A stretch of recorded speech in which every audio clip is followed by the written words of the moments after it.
tulemast meie live-ülekandesse. Meil on kavas järjekordne webinar sarjast andmepõhine aruandlus, reaalaja majandus, e-arved ja kõik muu, mis sellega kaasas käib.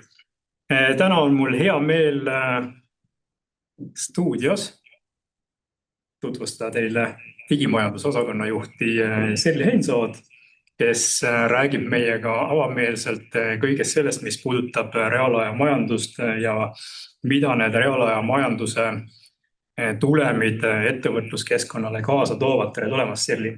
Tere! Alustame vast sellest, et tutvustame kõigile, mis asi see reaalaja majandus üldse on. Ja reaalaja majandus, me siin ennem just meenutasime, sai alguse ju kunagi sajandi algul. Peaaegu 20 aastat tagasi. Jah, mitte küll sellisel kujul, et me nüüd teadvustasime, et see on reaalaja majandus, aga tõsi on, et e-arvetest on räägitud juba tegelikult vist ennem 2000-ndaid. Aga e-arved on tõesti üks ehitusblokk reaalaja majanduse sees. Et kui me räägime reaalaja majandusest, siis see kontseptsioon on laiem, see räägib ettevõtlusandmetest, nende standardiseerimisest ja nende siis taaskasutamisest võimalikult väärtuslikult.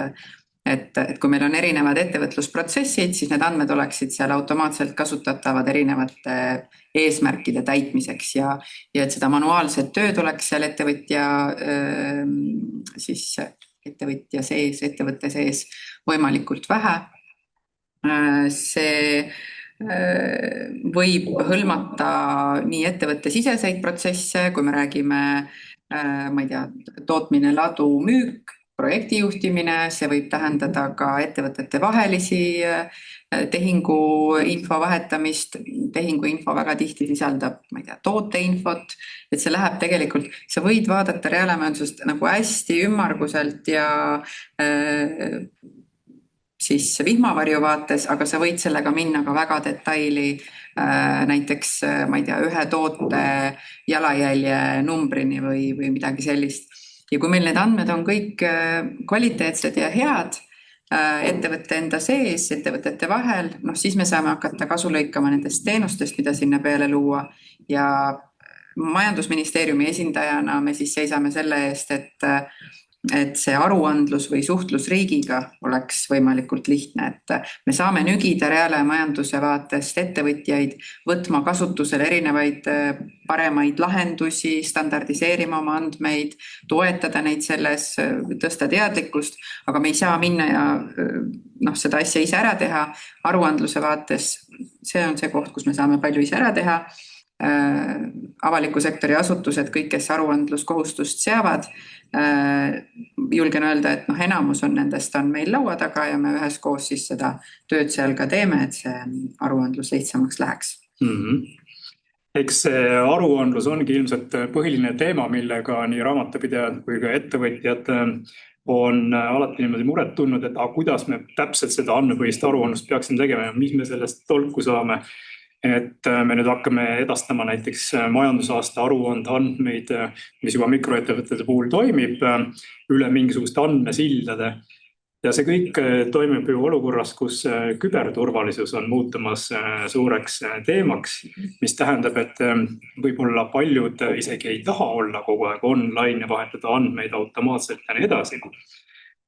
Siiski tuleb öelda seda, et ilmselt enam ajalooratast tagasi ei pööra ja mingisugust minekut täiesti autonoomsete süsteemide juurde ei kujuta suuremad ettevõtted absoluutselt enam ette.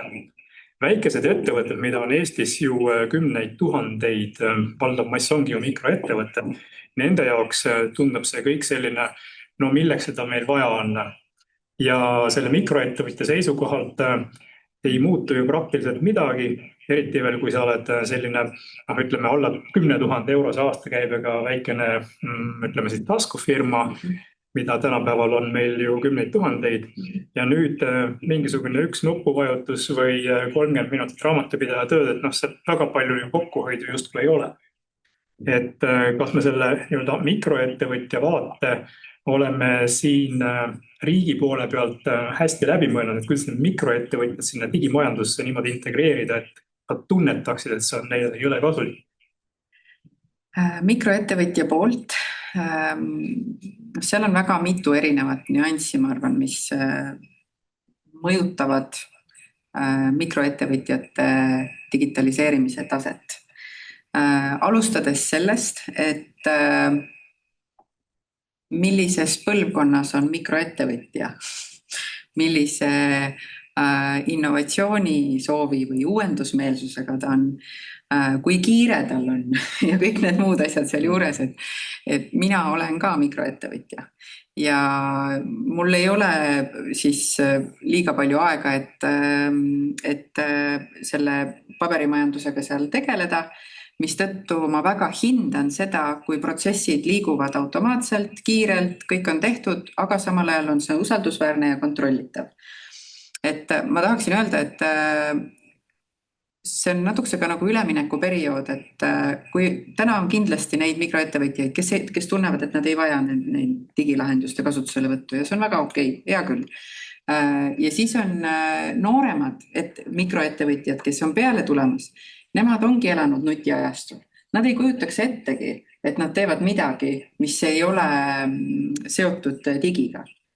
Ja täpselt samamoodi tuleb nendega kaasa ka see teadmine, et iga päeva või igakuiselt nad maksavad, ma ei tea, Spotify platvormi eest, nad maksavad mis tahes mingisuguste väikeste, ma ei tea, Apple'i või Androidi mingisuguste muude mahtude eest, et see teenuse tasu maksmine on üsna nagu tavaline ja see ei ole enam nii hirmutav, sest et need summad on üsna väikesed.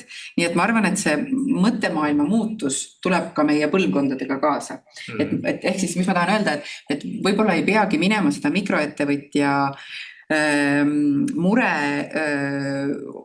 liiga nagu suure haamriga nagu lahendama, et näed, kui sina ei taha digitaliseerida, et vot pead on ju. Et pigem ma arvan, et sellel võib lasta nagu vaikselt kasvada aga loomulikult sealt kõrvalt peaks nügima neid tarkvarasid ja lahendusi, mis muudaksid siis nendele, kes soovivad mikroettevõtjana digilahendusi kasutada, neid digilahendusi võimalikult kasutajasõbralikeks. Ja mina ka mikroettevõtjana väga siis naudin seda, et mulle tulevad e-arved sisse. Esiteks olen ma ju ühel hetkel teinud lihtsalt selle otsuse, et ma nüüd hakkan e-arveid vastu võtma ja välja saatma. Samamoodi sellel samal hetkel ma seadistasin ära näiteks selle, et ma ei tea, kui ma olen midagi kinnitanud, siis need asjad lähevad automaatselt tasumisse ja kõik muud asjad, eks. Et see eelseadistus on see hetk, kuhu ma korraks enda tähelepanu sisse seadsin ja nüüd edaspidi teatab mu telefon lihtsalt aeg-ajalt, kui mingi arve on tulnud, kui mingi arve on makstud või kui tuleb käibemaksudeklaratsiooni esitamise tähtajaks, ma lähen oma raamatupidamissüsteemi sisse, vajutan nuppu esita deklaratsioon ja see on tehtud. Et mikroettevõtjana ja ma maksan, ma arvan, see teenustasu jääb alla paarikümne euro kuus, et kui sa teed juba seal kas või ühe tehingu enda kuus, mis on nagu, või oled sa selle 10 000 eurose käibega ettevõtte aastas, siis ma arvan, et see paarkümmend eurot kuus maksta ei ole nagu väga suur asi. Just, sõltub kasumist ka. No loomulikult. Aga võiks öelda nii, et Eesti aruandekooslaste arv on ju meeletult suureks kasvanud üle 200 000 aruandekooslase, mis tähendab seda, et nad kõik peaksidki mingisugust raamatupidamissüsteemi kasutama selleks, et automaatselt süsteemis osaleda. Samas statistika näitab e-äriregistri poole peal, et umbes 65 000 ettevõtet on sisuliselt tegevuseta, ehk neil tulusid ei ole, tulud on 0.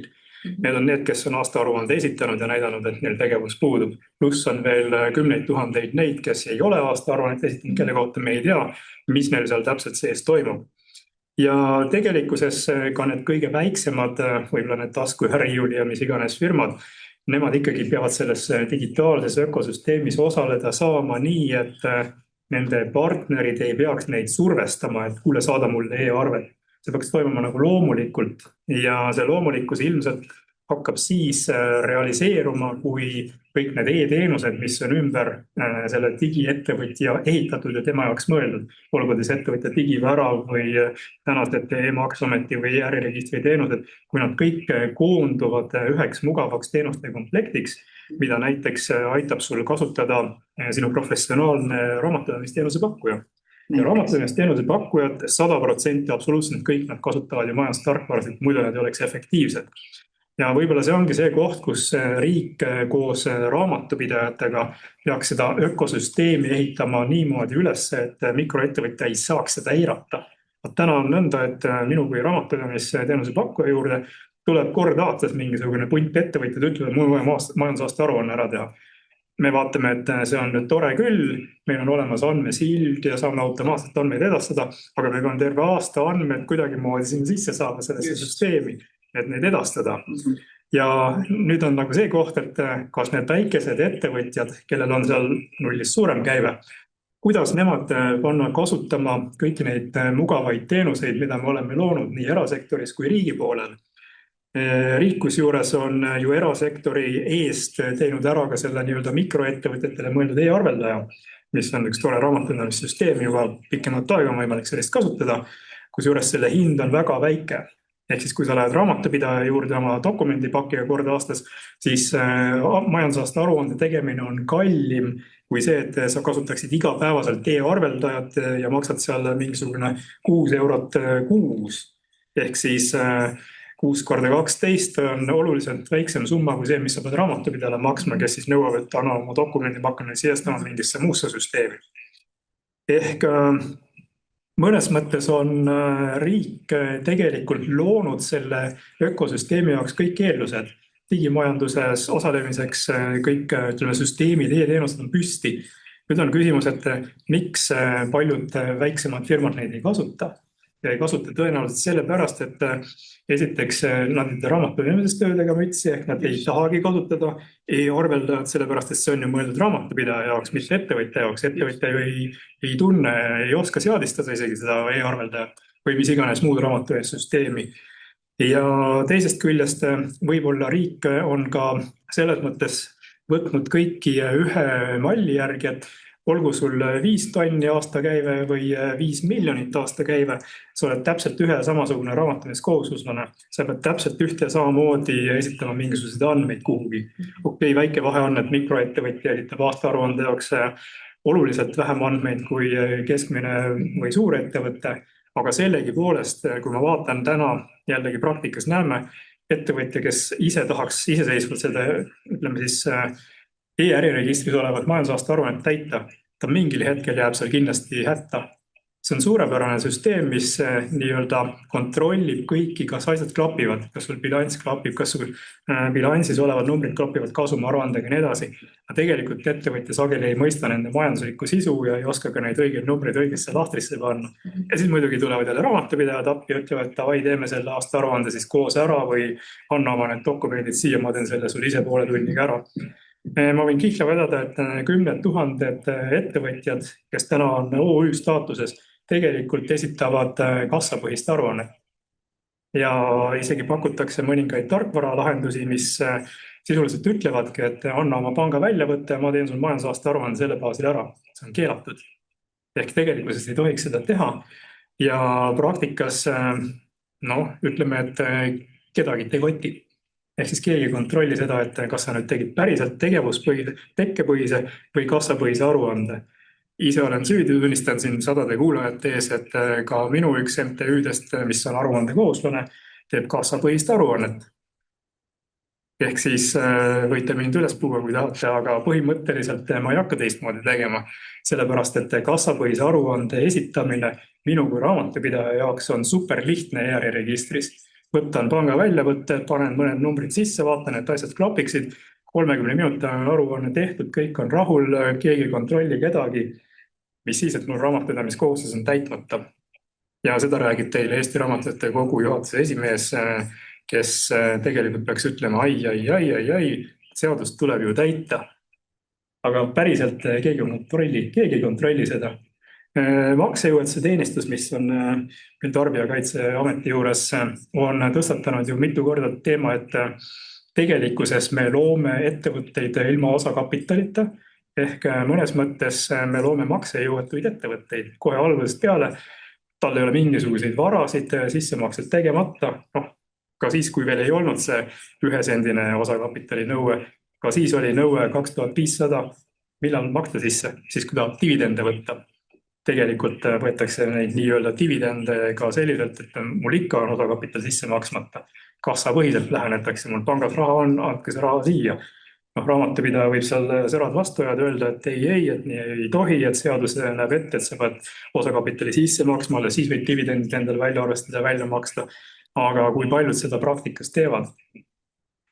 Ja teadupärast on Eestis üle 6000 raamatupidamisteenuse osutaja registreeritud ja samal ajal tegutseb veel palgatöölistena üle 15 000 raamatupidaja. Ehk siis raamatupidajate mass selle ettevõtete kogumi kohta on päris suur, mis tähendab, et kõigil on võimalik saada seda professionaalset tuge ning tegelikult need inimesed, need raamatupidajad suudaksid ja saaksid kõik viia ka selle digimajanduse nii-öelda tehniliste lahenduste juurde. Nüüd on nagu küsimus, et mida siis need nii-öelda väike mikroettevõtjad, kes loovad neid järjest uusi firmasid, Eestis luuakse umbes 20 000 uut juriidilist isikut aastas, meeletu arv. Vist oli mingi Maailmapanga uuring, mis ütles, et Eestis on maailmas kõige rohkem 1000 elaniku kohta registreeritud juriidilisi isikuid. Iga kümnes. Minul on 5 tükki vähemalt, võib-olla isegi 6 või 7, ei mäleta enam. Aga põhimõtteliselt kõik see mass peaks meil ju osalema selles reaalajamajanduse ökosüsteemis ja niimoodi, et mis iganes tehinguid nad omavahel teevad ja mida rohkem sa teed nende suurte nii-öelda päris ettevõtetega tehinguid, seda rohkem peab see kõik olema ju digitaalne. Ja ma siin olen nüüd pikalt rääkinud, kui me sellest digimajandusest juba siin mitu korda oleme mööda läinud, siis kas see digimajandus kui selline on Eesti jaoks eesmärk omaette? Esimese vastusena, et tänase valitsuse prioriteedis, jah, ta on üks top prioriteetidest on siis ettevõtluskeskkonna lihtsustamine läbi digilahenduste tegelikult. Ja sealhulgas siis ka seesama halduskoormus, bürokraatia vähendamine. Aga kuulates sind, siis siin on nii palju erinevaid nüansse. Kõiki ma kindlasti kommenteerima ei hakka, aga mis minu arvates on tulnud nii ettevõtjate vaatest kui ka sellest trotsist võib-olla teinekord taustal välja, et ei ole piisavalt kasutaja mugavaid lahendusi just nimelt nendele mikrodele. Seal on nagu ka jälle mitu poolt, et kes siis loob neile neid lahendusi, see on ju investeering, samal ajal on see kuutasu peab olema võimalikult madal, et see ei ole niivõrd apetiitne ärimudel võib-olla. Aga neid lahendusi on. Kas e-arveldaja võiks olla kasutaja mugavam? Jah, ma arvan, et see võiks olla mobiilirakendus, mis on täpselt selline lihtne vaade, millest saab ettevõtja aru, mitte raamatupidaja. Et loomulikult võiks, aga see kõik on jällegi investeeringukulu. Ja minu arvates selliseid lahendusi pigem võiks teha või vähemalt võiks nügida esmalt erasektorit neid tegema ja siis alles vaadata, kas avalik sektor peaks kuidagi kuskil appi tulema. Aga ma arvan, et kui me räägime mõjust korraks reaalajamajanduse vaatest, mikroettevõtja on kindlasti oluline. Aga mõju kasvab ja olulisus kasvab siis, kui näiteks, võtame esimese piirina, kui sa hakkad olema käibemaksukohuslane. Kõik, kes on väiksemad kui käibemaksukohuslased, ma ei tea, võtame kuskil regionaalses mõttes mingis piirkonnas, väiksemas külas, keegi teeb käsitöö mõttes sokke ja müüb neid seal väljapoole, et ma ei arva, et sellises kontseptsioonis peaks olema nagu maks digitaalne, et kui sul ei ole seda vajadust, siis keegi ei peaks seda ka peale suruma. Aga niipea, kui sul see käive kasvab ja sul tekib juba näiteks seesama käibemaksu kohuslasena erinevad aruanded või veel enam, oled sa väike tootja näiteks kuskil maapiirkonnas, et vot sellisel juhul hakkavad need digilahendused hästi palju rolli mängima.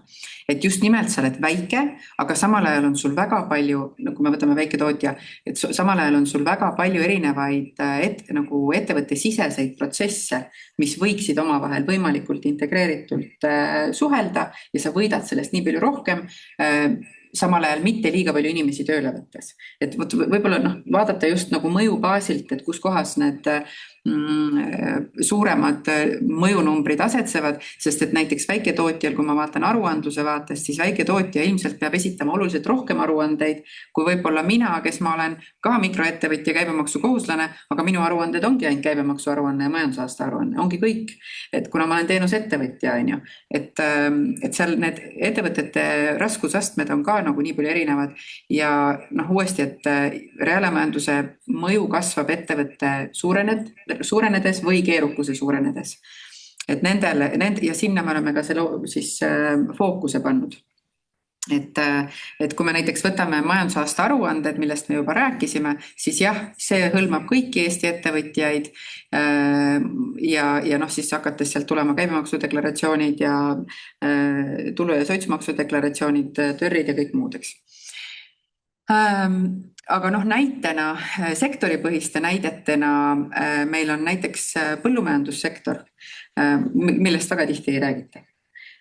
Ja seal on meil väga head näited sellest, kuidas siis kujutate ette, siis põllumajandussektoris on meeletu kogus andmeid, sest et sa toimetad seal põllul, sul on mingisugused haldamised, värgid, et neid andmeid on nagu oluliselt rohkem kui ühel võib-olla teenusettevõtjal. Ja nüüd seal siis andmepõhise aruandluse raames või selle aruandluse töö raames suudeti siis need andmed põllumajandusettevõtete tarkvaradest saada automaatselt esitatama riigile ja vot seal tuli meeletu võit. Et seal ühed numbrid olid, et kui varasemalt läks 25 töötajaga ettevõttes 8 tundi mingisuguseks aruandluseks, siis hiljem oli see 15 minutit, et missugune aeg sealt kõik nagu alles jääb ja mida kõike selle ajaga saab teha ja see on väärtus. Ja seal tuleb siis reaalmajandus päriselt nagu, eks ole, mängu ja appi. Lihtsalt e-arveid kasutusele võttes, mitte midagi ei juhtu. Sa ei saa seda säästu. Kui sa oled mikro- või väike ettevõtja, loomulikult on tore, kui sa oled digitaalne ja neid e-arveid kasutada, aga ma mõistan seda vastust, kui öeldakse, et aga see ei anna mulle mitte midagi. Hästi. Aga see mõju tuleb siis, kui sa kasvad suuremaks. Ja ma tahtsin veel kommenteerida ka seda meie ettevõtete suurt arvu. Ma ei arva, et see on halb. Ma arvan, et see näitab ühest küljest seda, et meie inimesed on ettevõtlikud, nad julgevad alustada asju, olles samal ajal väike riik ja ma arvan, et riigi vaatest on see ka väga okei kõiki inimesi julgustada neid ettevõtteid tegema, nagu me teame, meil on kõige kiirem ettevõtte loomise aeg maailmas 15 minutit, eks ole, aga reaalmajandusega me panemegi siis fookus sinna, et what happens next, mida me teeme siis, kui mul nüüd see ettevõte on loodud, Et ka seal tuleksid need digilahendused kaasa või vähemalt mingisugused minimaalse funktsionaalsusega tooted, et ma ei kukuks sinna Exceli tabelitesse või ei kratsiks raamatupidaja ukse taga, et ole hea, aita mind, eks ole. Samal ajal muidugi võib mõelda ka hoopis süsteemsele lahendusele, et kas üleüldse peab olema selleks väikeseks ettevõtluseks mingisugune OÜ.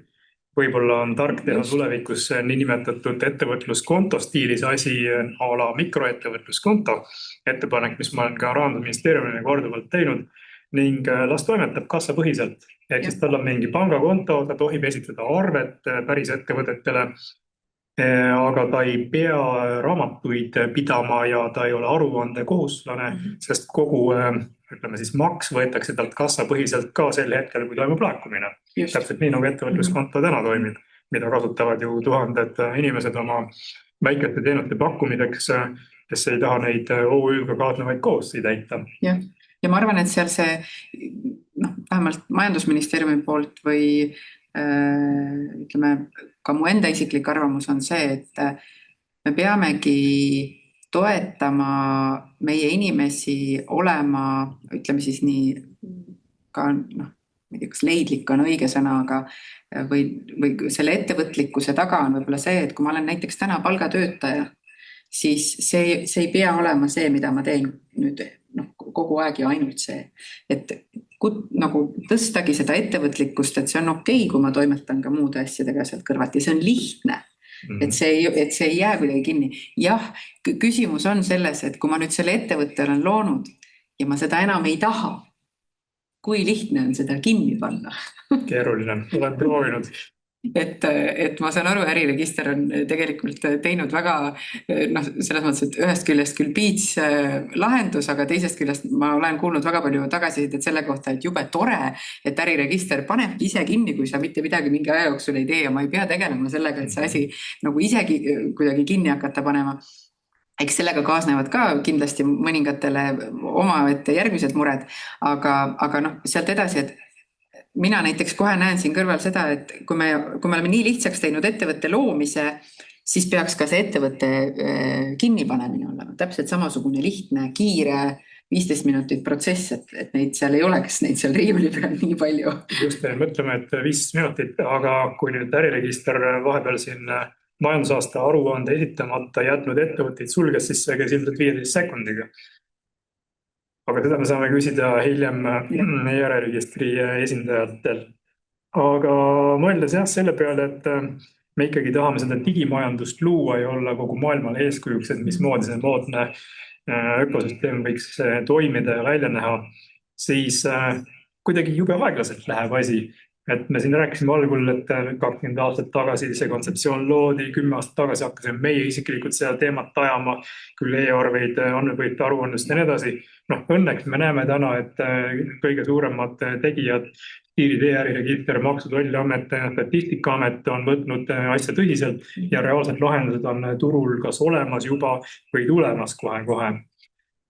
Aga jah, digimajandus. Ja ma ütleksin siin seda, et Eesti on ikkagi olnud, ma ei tea, algusaastate kaugusel kõigidest teistest riikidest, et kui me räägime meie digiteenustest, siis Eestis on 100% kõik avalikud teenused, digiteenused, samal ajal kui me hakkame ennast võrdlema ülejäänud maailmaga, siis me oleme väga heas kohas, kahtlemata. Aga miks see kõik on nii palju aega võtnud? Ma arvan, et see on ka natukese nagu vajaduspõhine, või siis ütleme nii, et suuremad muutused on tulnud ka võib-olla läbi kriiside ja võib-olla ka läbi kohustuste. Ja veel üks põhjus, miks see võib-olla ütleme nii, kui me räägime ainuüksi reaalajamajandusest ja sellest, et me oleme rääkinud, kuidas me lähme automaatsele aruandlusele üle juba ilmselt 5 aastat tänaseks, julgemalt. Miks Eestis on see nii palju aega võtnud? Sellepärast, et me teeme seda koostöös üle 24 asutusega. Et kui me võtame näiteks, täiesti teiselt poolt maakera, aga kui me võtame Austraalia näiteks, nemad tegid sellise lükke, et Austraalia maksuamet üksinda pani kinni kõik iseteeninduskeskkonnad ja igasuguse kodulehe vaate, siis maksuametile midagi esitamiseks. Ja sa saad esitada maksuametile ainult läbi masinliidese oma andmeid. Kui sul masinliidest ei ole, ise pead selle eest hoolitsema, kohustus on sul olemas, et midagi esitada, ongi kõik. Aga see on üks asutus ja tema otsus. Me võime ka neid asju nii teha, aga lõpeb see sellega, et meil on 24 asutust, 24 erinevat süsteemi, 24 erinevat viisi, erinevat põhimõtet, et iga üks nagu jälle silostub ja teeb oma asja. Et sellisel juhul tõenäoliselt maksuamet ongi tegelikult ja äriregister ja Statistikaamet ka osaliselt liikunudki sellepärast nii palju kiiremini edasi, et nad ongi vajaduspõhiselt lahendanud neid ikkagi hästi, aga siiski nagu silodena neid digiteenuseid ära. Täna, kui kõik need ülejäänud 24 asutust kaasa tulevad, siis maksuamet ehitab täna oma süsteemi ümber, sellepärast, et see, mis ta varasemalt ehitas, toimib väga hästi, aga ta ei toimi enam selles ühtses nii-öelda koostöövõimelises keskkonnas. Et need asjad lihtsalt võtavad aega selleks, et nad ühel hetkel toimiksid sidusalt. Täpselt nii ja siin on hea näide selline tore asi nagu pääsuõiguste süsteem nimega Pääsuke, mis Eesti alt on täna kättesaadav kõigile ettevõtjatele. ja kes seda pääsukest on proovinud, siis näeb, et jaa, seal saab rõõmsalt anda volitusi ühele, teisele, kolmandale e-teenusele, aga Maksuametile veel ei saa. Ja nüüd ongi see koht, et Maksuamet on siin juba mitu aastat rääkinud, et meie õiguste süsteem on niivõrd spetsiifiline, et seda integreerida selle pääsukese ideega on väga keeruline. Ma loodan, et see keerukus siiski ületatakse ja see oleks nagu suur samm edasi, kui ettevõtja saab ühest kohast anda volitused ligipääsuks oma raamatupidajale nii Maksuametile, Statistikaametile kui ka äriregistrile. Täna sa saad anda selle õiguse äriregistrile ja põhimõtteliselt raamatupidamisettevõtte jaoks on see samuti suurepärane uudis, sellepärast et ta saab oma töötajatele veel eraldi edasi delegeerida neid õigusi, juhul kui ettevõtja on seda lubanud. Ehk siis me loome ikkagi sellist nii-öelda mugavussüsteemi, arvestades sellega, et meil on palju e-teenuseid, mis tuleb kuidagi integreerida. Ja see andmepõhise aruandluse idee, millest me siin täna kõige rohkem ju räägime, ei olegi midagi muud kui see, et kõik asutused, kes on korjamas mingisuguseid andmeid, neil on kohustus korjata mingisuguseid andmeid, nad vaataksid asja ühes ja samas võtmes.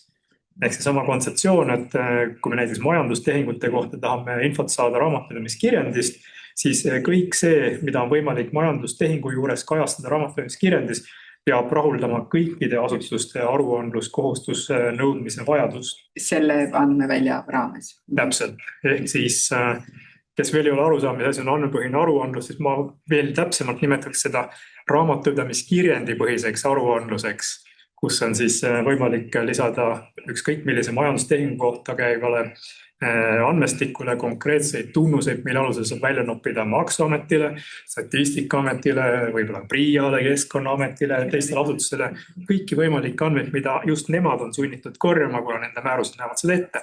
Ja teistpidi, kui sa oled ka ühele asutusele juba mingid andmed esitanud, näiteks Maksuametile või Maksuametile, siis näiteks Tervise Arengu Instituut võiks saada kasutada Maksuameti andmeid. Seal on ilmselt vahepeal mõned juriidilised takistused, et eriti kui me räägime Maksuametist, mingid asjad on maksusaladusega kaetud, me tegeleme nende asjadega ja ma arvan, et see on ka ilmselt mingisugusel hetkel põhjendatud. Aga sellisel juhul on meil olemas suurepärane uus komponent nagu nõusoleku teenus. Mina ettevõtjana, tähendab, et seda ei ole veel ettevõtja vaatesse loodud, see on küll eraisiku vaates olemas. Aga see ettevõtja vaates on ka tulemas, et mina ettevõtjana luban asutusel X küsida asutuselt Y vot selliseid andmeid minu ettevõtte kohta selleks, et mingisugune aruanne saaks lihtsamini täidetud. Ja eriti tuleb see võib-olla mängu just siis, kui on ühekordsed või mitteperioodilised aruanded. Kui see on mingi ootamatu asi, mille kohta ma pean mingit aru andma ja tegelikult need andmed on kuskil olemas. Aga see on kõik tulevikuvaade ja see nõuab tegelikult jätkuvalt kogu aeg arutelusid, et see ei ole midagi, mis täna ei ole ja homme on, sest iga aruanne või nende sees olevad andmeväljad nõuavad neid arutelusid, kas see on okei neid asju jagada või ei ole okei ja kuidas neid asju siis jagada, kas nõusoleku alusel või mitte. Et need asjad võtavad ka selle pärast paratamatult. Täpselt nii ja me elame ju hästi võib-olla isegi natuke ülereguleeritud õigusruumis, kus igal subjektil võib olla suur hulk erinevaid õigusi ja kohustusi ja volituste andmine võib olla väga keeruline. Kui me nüüd mõtleme siin isikuandmete peale, siis GDPR on ju teema, mida me peame kogu aeg arvestama nii raamatupidajatena kui ka ettevõtjatena, kellel on klientide kohta mingid andmed vaja töödelda. Ja selles suhtes asjad ei saagi niimoodi nipsust tööle minna, et teeme uue rakenduse ja kõik on tore, vaid just see läbimõtlemine võtabki aastaid aega. Aga see läbimõtlemine on viinud meid täna ju sinna, et tegelikkuses praktikas juba töötavad need andmepõhise rakenduse esimesed tulemid, kus kas seesama mikroettevõtte aruande esitamine üle andmesilla, see toimib mitmete majandustarkvarade puhul, sellest räägime kohe varsti lähemalt ka.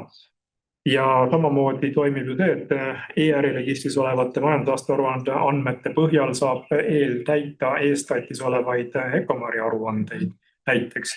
No need on ühed näited et pigem kui ma mõtlen, et ühe ettevõtja vaatest, see tunnetus võib-olla täna ei ole veel nii tugev, et vot näed, nüüd andmepõhine aruandlus töötab, sest et me oleme võtnud erinevatest valdkondadest erinevaid aruandeid, mis praegult on ära tehtud, nagu ma mainisin, põllumajandussektoris on midagi tehtud, majutus- või turismisektoris on midagi ära tehtud, õhuaruandluses, seal jäätmetes on midagi kohe-kohe valmis saamas ja siis on kõik see majandustehingute pool. Ja seda tunnetavad ettevõtjad ilmselt kõige rohkem ühel hetkel, kui Maksuamet jõuab oma arendustega lõpuni, see peaks juhtuma 27 aasta lõpuks või 27 aasta jooksul. Et äriregister on jah, tõepoolest hea näide, et majandusaasta aruanded mikroettevõtjatele täna juba toimivad. Varsti Aleksander räägib sellest ka, mis siis edasi saab nende ülejäänud majandusaasta aruannete vaatega ja millal need tulevad. See puudutab kõiki, seal saavad kõik seda tunnetada, aga kõige olulisem on see ettevõtjana, kas ma otsustan neid asju siis kasutama ka hakata. Et ma arvan, see on see, millest me täna veel rääkinud ei ole, et kui riigi poolt midagi ära tehakse, seesama, kui Maksuamet teeb oma süsteemid lihtsamaks või ütleme nii aruandluse automaatsemaks, siis see ei ole see, et nii tänasest on kõik need aruanded automaatsed. Me ei tee seda Austraalia näidet veel täna.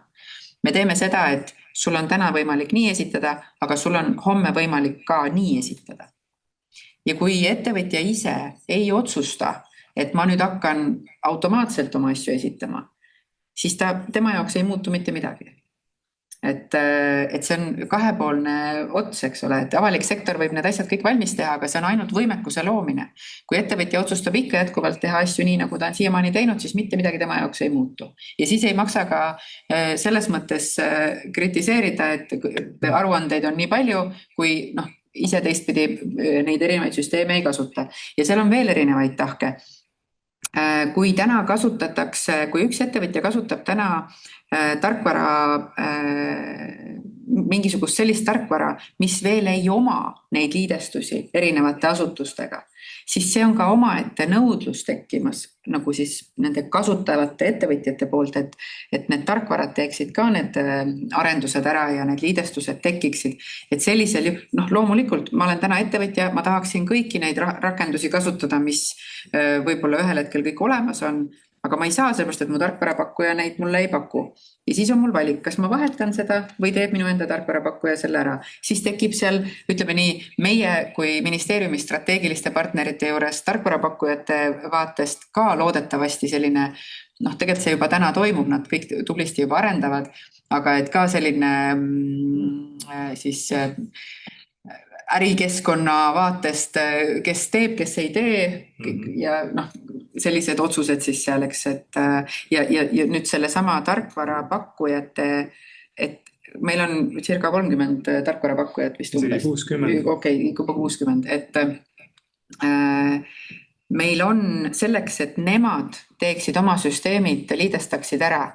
Me anname välja toetusmeetmeid, et see asi oleks kiirem, ülemineku periood oleks lühem ja et need asjad ei jääks investeeringute suure kulu taha. Kuigi need ei ole väga suured investeeringute kulud selle jaoks. Et nad need asjad ära teeksid, on toetusmeetmed.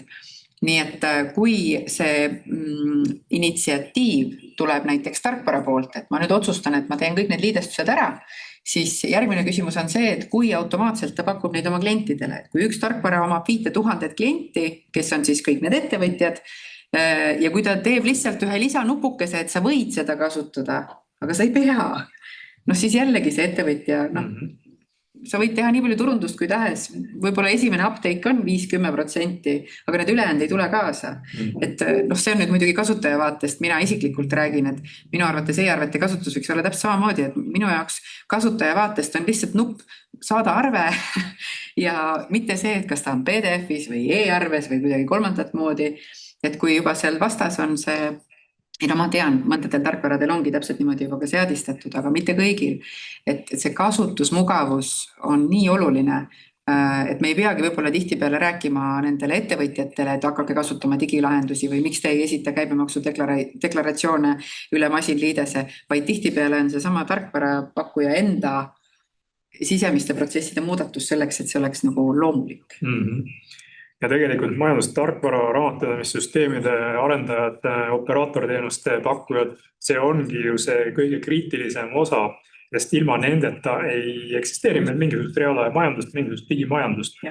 Igapäevased majandustehingute kajastamised peavad toimuma ettevõtja jaoks ju võimalikult automaatselt ja mugavalt. Ja seda tagavad just nimelt need raamatupidamise ja majandustarkvara süsteemid, mida nagu nimetasime, on Eestis pakkuda üle 60 erineva nimetuse, pluss veel igasugused omaloodud spetsiifilised infosüsteemid, mida tellivad suuremad ettevõtjad. Ja kui me nüüd vaatame neid Eestis enim kasutatud majandustarkvarasid, siis siin hiljaaegu just tehti ühte uuringut audiitorite seas, et mis nendest tarkvarades siis on nii-öelda puudu või mida tahaks juurde saada. Tegelikult neid kohti on väga palju, kus ka erinevad kasutajarollid näevad, et peaks veel arendama, peaks lisama, peaks olema veel see, teine, kolmas, neljas funktsioon. Ja siis tuleb veel see andmepõhise aruandluse teema. Täna võiks öelda niimoodi, et need majandustarkvarad, kus andmepõhisele aruandlusele ei ole veel tähelepanu pööratud, need peaksid välja surema. Ehk siis põhimõtteliselt majandustarkvarad peaksid toetama nii ettevõtjaid kui ka riiki sellega, et nad seavad endal prioriteediks just nende andmesillaga liidestamised, e-arvete vastuvõtmised, saatmised, kõik sellised digitaalsed funktsioonid, mille jaoks riik on omalt poolt niivõrd palju ära teinud, küll toetusmeetmete näol, küll nende toredate e-teenuste näol, mis on suutelised täna võtma neid andmeid vastu, kui vaid süsteemid neid pakuksid. Ja siit omalt poolt veel jällegi mu isiklik arvamus, et sellised uued asjad võiksid mitte potentsiaalselt olla lisatasu eest. Et see on, loomulikult see on iga ettevõtja või iga tarkvarapakkuja enda ärimudeli otsus või äriotsus, kuidas ta seda asja teeb. Mina ministeeriumi töötajana lihtsalt ütlen, et uptake on parem, kui see on sinna teenuse hinna sisse ära mängitud. Täpselt nii. Ja täna on ju niikuinii enamus majandustarkvarasid liikunud pilve, mis tähendab, et nende uuenduste pakkumine on suhteliselt lihtne ja automaatne. Ei pea mingisuguseid, oma servereid uuendama ja muud jama tegema nagu enne muiste. Aga see kõik tegelikult ju peaks looma seda usaldusväärset ja hästi läbipaistvat, efektiivselt tõusvat majanduskeskkonda, mis meil ka praeguse valitsuse prioriteet on, nagu me kuulsime, ehk see digimajanduskeskkond. Ja iseenesest, kui me mõtleme jälle nende nii-öelda maksejõuetuse teenuste ja teenistuse murede peale, mida nad seminaril väljendasid, et kuidas me teame, et mul vastas partner ei osuta mingisuguseks kahtlaseks firmaks, kes võib-olla jääb mulle võlgu ja nii edasi. Ehk ka see läbipaistvuse teema peaks olema sinnamaani välja viidev, et selline raamatupidamise on see know your customer teema ehk tunne oma klienti teema. Meil on kohustus vastavalt rahapesu tõkestamise seadusele tunda, kes on tegelikult kasusaajad, kas need tegelikult kasusaajad võivad olla mingite sanktsioonide alused ja nii edasi. Täna me tegelikult tahaksime automaatselt ja mugavalt saada ka seda teenust.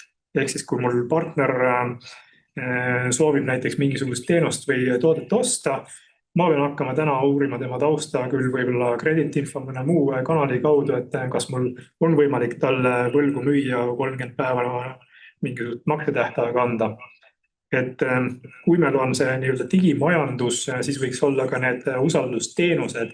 See on seesama nõusoleku ja volituste andmise teema, et kas sa lubad oma partneril, ka täna on muide Maksuametisse võimalus olemas, et lubad minu tausta vaadata või mitte. Kas ma olen maksukohustuse edukas täitja või mitte. Selle võiks laiendada ka laiemalt kõigile ettevõtetele ehk ausad ettevõtted, neil ei ole mitte midagi nagu varjata selles mõttes, et nende maksekäitumine peaks olema partneritele enam-vähem automaatselt näha. Kui ma hakkan arvet tegema, siis antakse kohe hinnang, et sellele firmale võib 100% kindlasti 30 päeva tähtaja anda, sest tema maksekäitumine viimased 5 aastat on olnud väga hea. See ei tähenda, et peaks mingisuguseid ärisaladusi või omahinda või muud sükest hakkama kuskil arvestama, vaid just see, mis ettevõtete vahel niikuinii täna toimub usalduse põhimõttel. Siia tuleks nagu ka võib-olla seda lisaväärtust anda juurde, et see info, mis meil niikuinii liigub digitaalselt, muutus ka sellise, ütleme siis usalduskrediidi andmestikuks, mida tegelikult Statistikaamet siin vahepeal oma eksperimentaalstatistika osakonnas ka katsetas, et kuidas ennast võrrelda näiteks oma sektori teiste ettevõtetega, kuidas neil läheb, kas minul läheb paremini, halvemini. ma ei tea, kuidas see projekt lõppenud on, aga ja see projekt on praeguses etapis valminud. See teenus on Eesti.ee ettevõtja vaatest avalik. Selle nimi on elujõulisuse tööriist, seda saab me sinna kohe vaatama minna. Igaüks, kes oma ettevõt, sa pead siis sisse logima selleks, et seda vaadet näha. Aga selle rakendusega on, kindlasti tulebki võtta, et see ongi eksperimentaalne lähenemine. See on loodud masinõppe baasil. Ta võrdleb just täpselt nende andmete alusel, mida ettevõtja on riigile esitanud.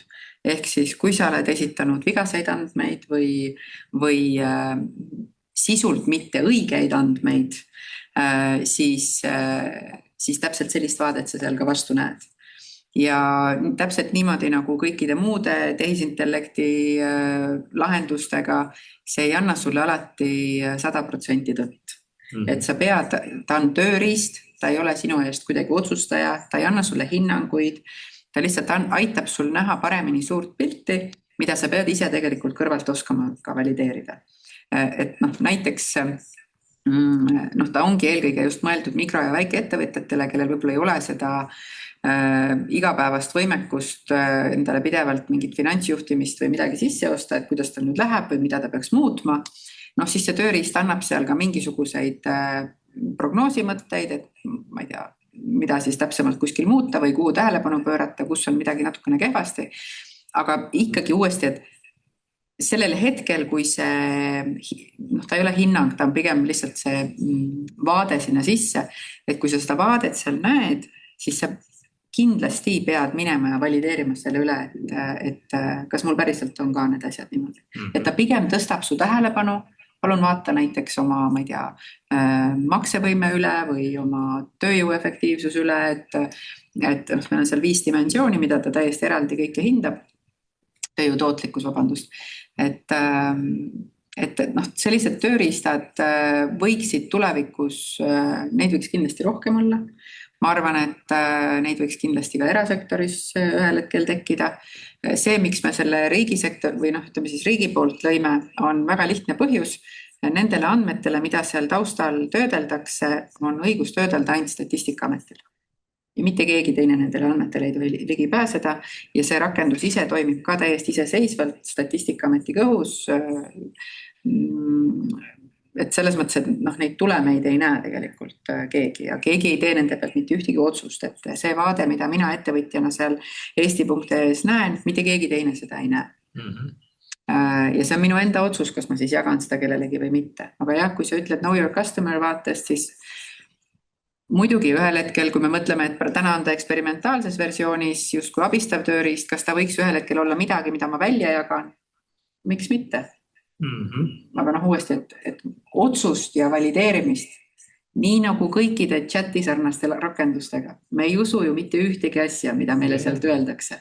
Me peame ise olema eksperdid, me kasutame seda alati kui abi või tööriista, aga otsuse teeme ikka ju ise, kas see asi on õige või mitte. Siin võib muidugi spekuleerida, et tulevikus teevad otsuseid kübernetilised agendid, aga sinna me ilmselt ei jõua niipea. Vahepeal ütlen kuulajatele, et meil on võimalik esitada ka jooksvalt küsimusi, kui te lähete chati ja kirjutate sinna küsimused, siis ma siin neid näen ja saan kohe asjaosalistelt küsida. Aga hetkel ühtki küsimust vähemasti mulle siin ei ole laekunud, nii et võime tõmmata võib-olla joone alla meie päeva esimese osa teemale, et kuidas see digimajandus, reaalajamajandus ja kogu see digitaalne ökosüsteem peaks toimima. Mitmed valupunktid siin tõime välja, mitmed lahendused tõime välja ja minu arvates on väga hea, et sa oled need 10 aastat seda teemat vedanud küll ITL-i, küll MKM-i poole pealt ja raamatupidajate esindajana on mul suur rõõm, et tegelikult on just nimelt ERR-register, Maksu- ja Tolliamet ja Statistikaamet 3 vaala läinud kogu selle andmepõhise aruandluse ideega tõepoolest kaasa. Eelmine nädal ühel konverentsil kõikide nende organisatsioonide esinejad esinesid täpselt nii, nagu mina 10 aastat tagasi, et varsti on tulemas see. Nii et rõõm näha, et midagi ka realiseerub. aga kui küsimusi hetkel ei ole, siis võib-olla pärast paneeli ajal tuleb neid küsimusi juurde Sirlile. aga hetkel aitäh, Sirli. ja mul on hea meel nüüd vahetada siin stuudios välja Kirli Aleksander Belussovi vastu, kes tuleb ja räägib meile nullaruandlusest, mis on minu arvates väga äge termin. aga aitäh, Sirli.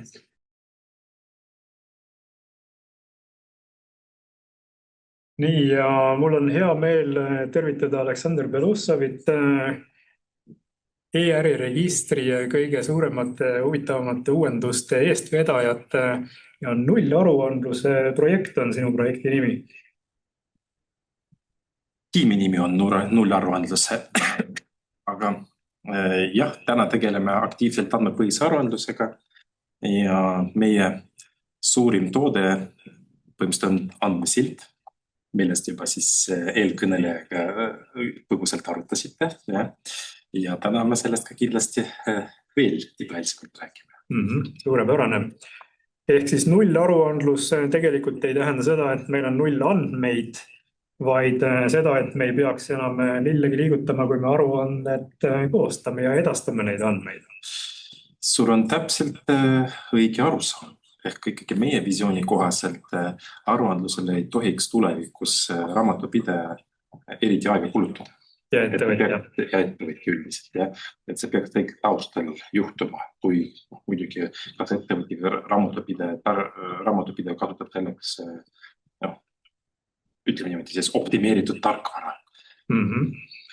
Ja eelnevalt just mainisime, et Eestis on üle 60 erineva tarkvara nimetuse, mida on võimalik täna saada ühel või teisel kujul. Ning nendest 60 tänaseks hetkeks, kas 5 või 6 on ennast sidunud siis e-äri registri andmesillaga? Laivis 4 juba töötavad põhimõtteliselt, jah. On mitu tarkvara, teevad integratsiooni taustal ka, et nimest ma hetkel veel ei ütle, et ma ei tea, mis staatusest neil kõigil on. Üks tarkvara ootab kindlasti ka meie täisaruande lahendust, millega me hetkel aktiivselt tegeleme. Ma usun, et juba tuleva aasta alguses, et need liidestusi on rohkem. Aga ma ei oleta, et kui palju neid ikkagi on. Okei. Ilmselt mitte 60, aga loodame, et üle 10 tugevasti.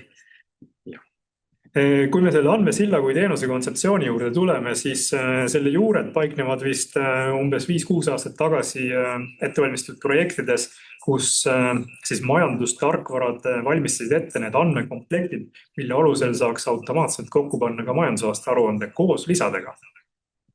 Ehk siis My Company Data Service või mõni muu selline projekt? Ja see kunagi laual on olnud, aga siiski tegelik mootor, mis andmesillast taustal töötab, on ikkagi midagi muud. Ühist My Company Data Service'iga on ikkagi andmepõhise aruandluse kontseptsioon. Ehk ikkagi me lähtume kannetes siis andmete, ütleme niimoodi, tehingute konteerimisel siis samadest või ühistel põhimõtetel siis loodud klassifikaatoritest, mis siis aitavad siis infot korrektselt siis detailiseerida, mille alusel oleks võimalik, ütleme niimoodi, siis ükskõik mis aruanne tulevikus koostada. Just. Ja jällegi meenutan kuulajatele, et selline tore lühend nagu XBRL GL, Extended Business Reporting Language, Global Ledger raamistik oli see lähtepunkt, millest alates me hakkasime mõtlema, et kuidas raamatupidamiskirendi andmekoosseis peaks välja nägema, nii et raamatupidamiskirendi baasil saaks kokku panna põhimõtteliselt mis tahes aruande, kus siis andmed raamatupidamissüsteemist tulevad. Olgu ta siis majandusaasta aruanne või statistiline aruanne või maksuaruanne või hoopis tükkis mingi keskkonna aruanne. Peaasi, et need tunnused oleksid hästi standardselt paigas. Ja kui nüüd andmesilda vaadata, siis andmesild tegelikult nõuab ju nende standardsete klassifikaatorite kasutamist. Muul moel ta ju ei töötaks. Täpselt nii. Tegelikult ma veel, mis ma ütleks, et XBRL kui selline standard, ta ütlesid õigesti, andmepõhises aruandes me kasutame XBRL GL-i, General isegi global ledger, mitte general ledger. Et Eestis me tegelikult XBRL standardid kasutame juba aastast 2010, kui siis juba aastaid tagasi elektroonilist majandusaasta-aruannet esmakordselt tutvustasime. Nii et muutus liigub ikkagi aruande andmete esitamisest alusandmete siis esitamisele, kasutades siis seda uut, tegelikult ei ole uus, vaid ta on just detailsete tehinguandmete või siis agregeeritud detailsete tehinguandmete edastamisele. Täpselt nii. Ja jällegi ma siin mitu korda olen proovinud asja ümber nimetada, et mitte andmepõhine aruandlus, vaid raamatupidamiskirjendipõhine aruandlus või lihtsalt kirjapõhine aruandlus. Niimoodi agregeeritud teatud tasemel siis algandmete põhjal aruandlus ja eks hea lapsel on mitu nime. Täpselt nii. Ehk siis me võime öelda ka andmeandlus. Aga nali naljaks, põhimõtteliselt on tegemist ikkagi tõsise asjaga ja täna kõik need 100 000 juriidilist isikud on aruandekohustuslased, üle 220 000 või palju neid seal on. Ja neid tekib aasta-aastalt juurde. Nüüd on nagu küsimus, et siin ennem oli juttu ka, et paljud nendest tegelikult ju tegevust ei alusta või ei oma või on tulu nullis, aga aruandekohustus ju ikkagi säilib ja nagu me näeme, suisa 65 000 on ka 24. aasta aruande kenasti esitanud, null aruanne, tegevust ei toimunud. Kas tegelikult andmesilla mõttes on ka see asi lahendatud, et ma saan kuskil oma süsteemis panna linnukese, et tegevust ei toimunud ja automaatselt liigub üle andmesilla see tegevusetu aruanne, ettevõtte aruanne ka ERR-registrisse? Kui ühing kasutab mõnda raamatupidamistarkvara, mis suudab genereerida vastava ühingu nimel inimetatud null siis aruande komplekti, siis see on täiesti võimalik. Kas keegi on seda muidu katsetanud ka, kui sel suvel juba sai hakata niimoodi esitama aruandeid? Ma pean tunnistama, et nagu niimoodi me seda ei ole vaadanud. Et kas päriselt andmesilla kaudu on tänavu null aruanded esitatud. Ikkagi pigem on seal mikroettevõtted oma normaalsed aruanded, kellel on vähegi andmeid. Ja?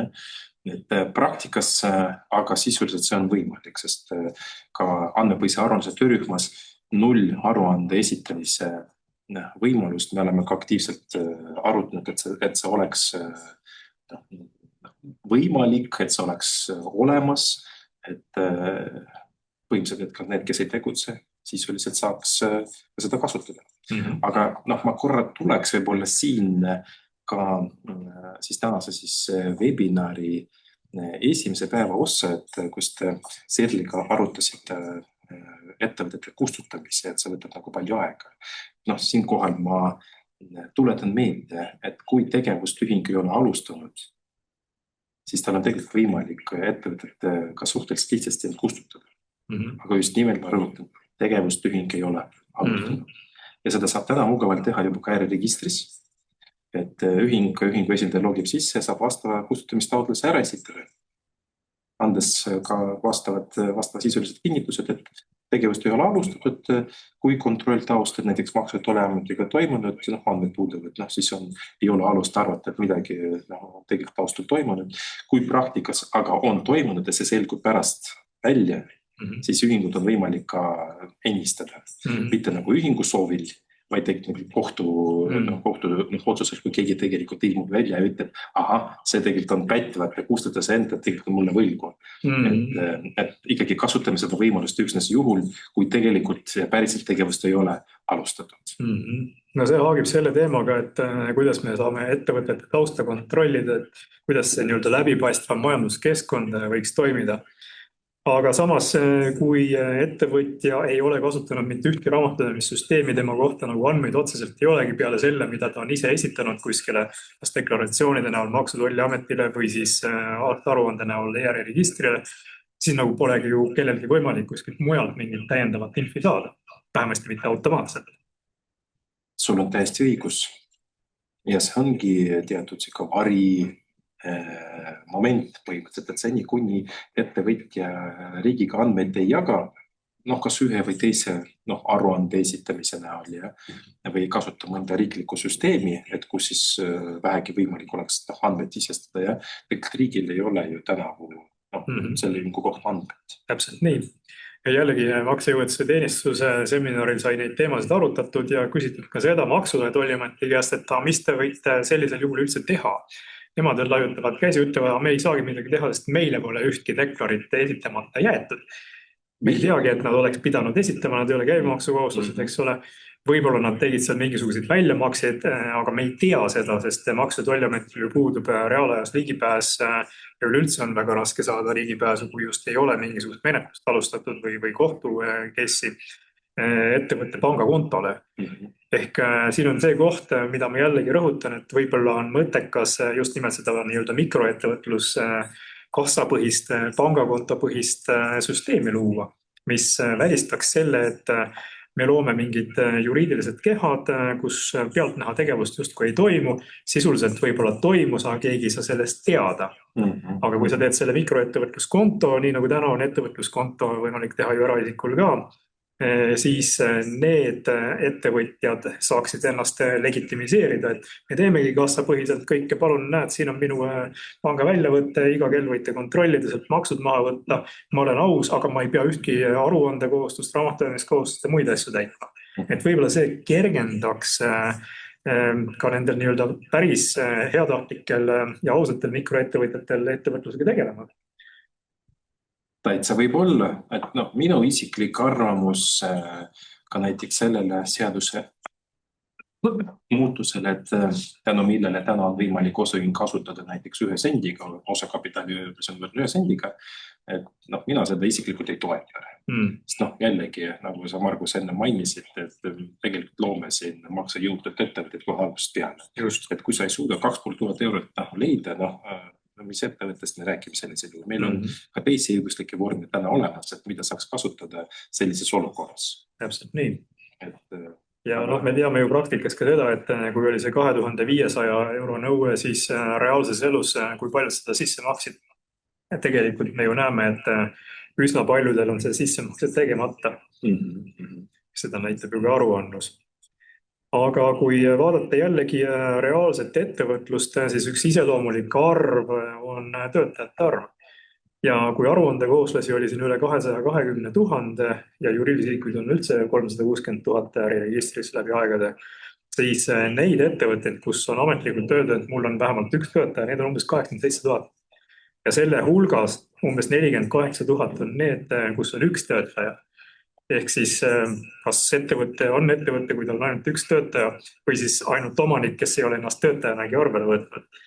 Tegelikult ma arvan, et sellel võib olla nagu mitu põhjusi, et miks ka täna juriidilist instituut luuakse ja kas või näiteks ühte vormi, kas või investeerimine läbi ettevõtte.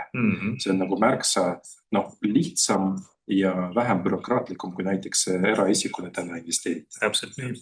Ehk kui me peame seda probleemi lahendama, siis me peame seda lahendama kompleksselt. Täpselt vaatama, et ka neid muid võimalusi, mida siis sellesama siin on pakutud mikropanga, mikroettevõtja põhimõtteliselt läbi pangakontuvate ajamise oleks võimalik tegelikult ettevõtjal teha.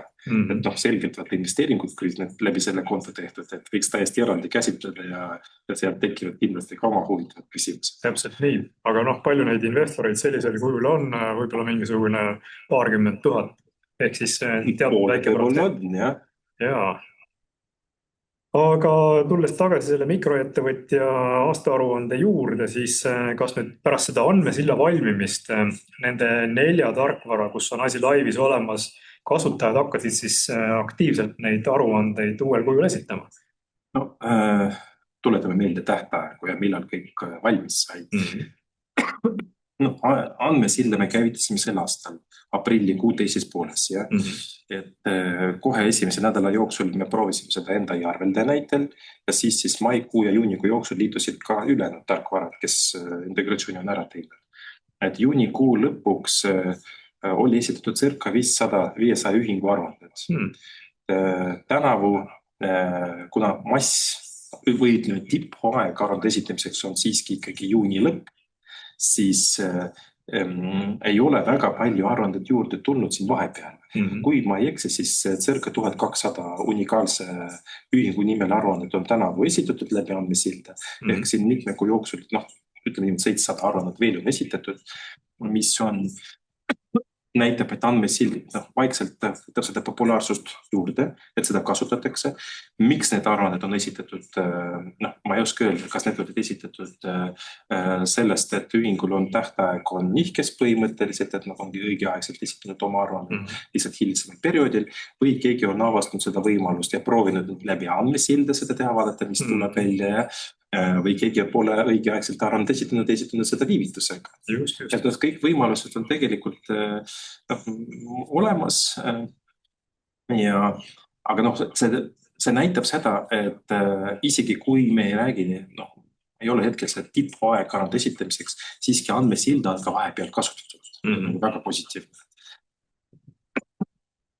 Kas see andmesild näeb ette ka sellist võimalust, et ma esitan mitte üks kord aastas andmed, vaid näiteks kord kuus? Täna mitte. Meie eesmärk ikkagi ühingult võtta vastu andmed kõik korraga, et aruannet saaks moodustada, sest kõik me saame väga hästi aru. Aruande koostamisel arvesse tuleb võtta ka tehingud, mida tehakse reeglina majandusaasta lõppedes, näiteks varude inventuur 2 kuu jooksul peale majandusaasta lõpus. Küll mõjutab seda minevikku, aga kui peaks olema andmed saadetud viimase kuu kohta näiteks jaanuari alguses, siis suure tõenäosusega nende tehinguteni me veel ei jõua, et meil ei ole õiget pilti aruande moodustamiseks. Nii et kõike võimalike vigade vältimiseks täna me siiski ootame andmeid terve majandusaasta aruande kohta korra. Ja need on siis agregeeritud raamatupidamiskirjandid põhimõtteliselt? Nii on. Ehk me ei oota tegelikult pearaamatut, me ei oota General Ledgerit. Me ootame siiski tehingute ja teemade põhiselt andmed agregeeritult. Mis see tähendab? Oletame, et näiteks teil on ettevõttes 3 arvutit, mis on põhivarana registreeritud 3 arvuti kohta. Te olete pidanud siis ka amortisatsiooni arvestust. Me ei taha kõige vara kohta eraldi seda infot saada, me tahame seda konsolideeritud saada. Et soetusmaksumus kokku varade kohta on nii palju, akkumuleeritud kulum vastava perioodi kohta on nii palju ja siis see akkumuleeritud kulum näiteks on seotud konkreetse siis varagrupiga, näiteks masinad ja seadmed. Ehk see on agregeeritud sellisele tasemele, mis ei riiva siis ettevõtja ärisaladuse ulatust põhimõtteliselt. Ja see agregeerimine peaks toimuma ju majandustarkvara poolel. Nii on. Ehk siis majandustarkvara puhul me peame arvestama, et raamatupidamiskirjand on võimalikult detailne, aga kui need tunnused, mis raamatupidamiskirjandis on külge pandud, esinevad 10, võib-olla 100, võib-olla 1000 samasuguses raamatupidamiskirjandis arvestusperioodi jooksul, siis nad võidakse esitada ühe kirjena üle andmesilla majandusaasta aruandesse. Ütleme niimoodi, see on õige. Ma võib-olla täpsustan, et meie tahame andmeid saada näiteks nii saldude kohta kui ka käivete kohta. Kui me räägime käivitest, siis me tahame koondina käivite näha nii debiti kui ka krediti lõikes eraldi, mis aitabki meil lõppkokkuvõtteks ka need suured lisasid ära täita automaatiliselt. Just. See on hästi oluline. Kui nüüd andmekvaliteedist rääkida, siis mitut erinevat klassifikaatorit praegu läheb vaja, et majandusaasta aruannet üle andmesilla saaks täiuslikult esitada? Majandusaasta aruanne moodustamiseks põhimõtteliselt võib öelda 7 klassifikaatorist piisab. Kus üks klassifikaator võime teda nimetada ka võib-olla riiklikuks kontoplaaniks. Ehk majandusliku sisu kirjeldav klassifikaator, mida on võimalik oma majandustarkvaras mäppida siis ükskõik mis kontoplaanile külge. See teebki selle asja mugavaks, ehk ei pea olema standardset kontoplaani igas majandustarkvaras, aga iga majandustarkvaras tuleb tehingut siduda või õigemini siis oma kontoplaani siduda just selle klassifikaatoriga. Siis on klassifikaatorid, mis käsitlevad muutuse liiki, kas on midagi suuremaks läinud, kas on midagi vähemaks läinud, näiteks ostmüük.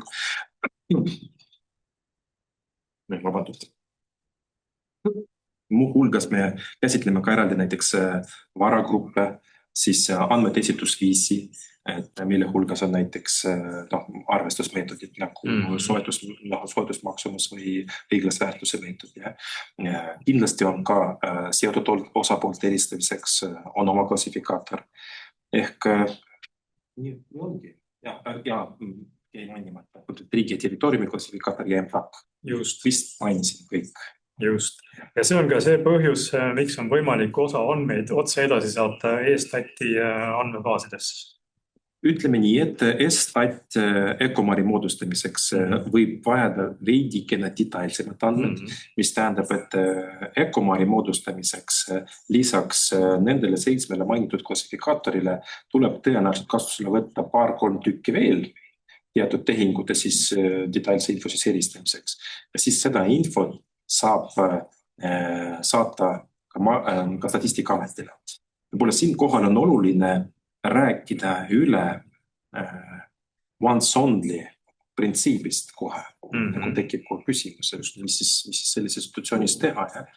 Et mina olen nagu viimasel ajal aktiivselt selgitanud kõigile, et mis nagu minu hinnangul, kuhu siis see once only printsiip nagu tulevikus liigub.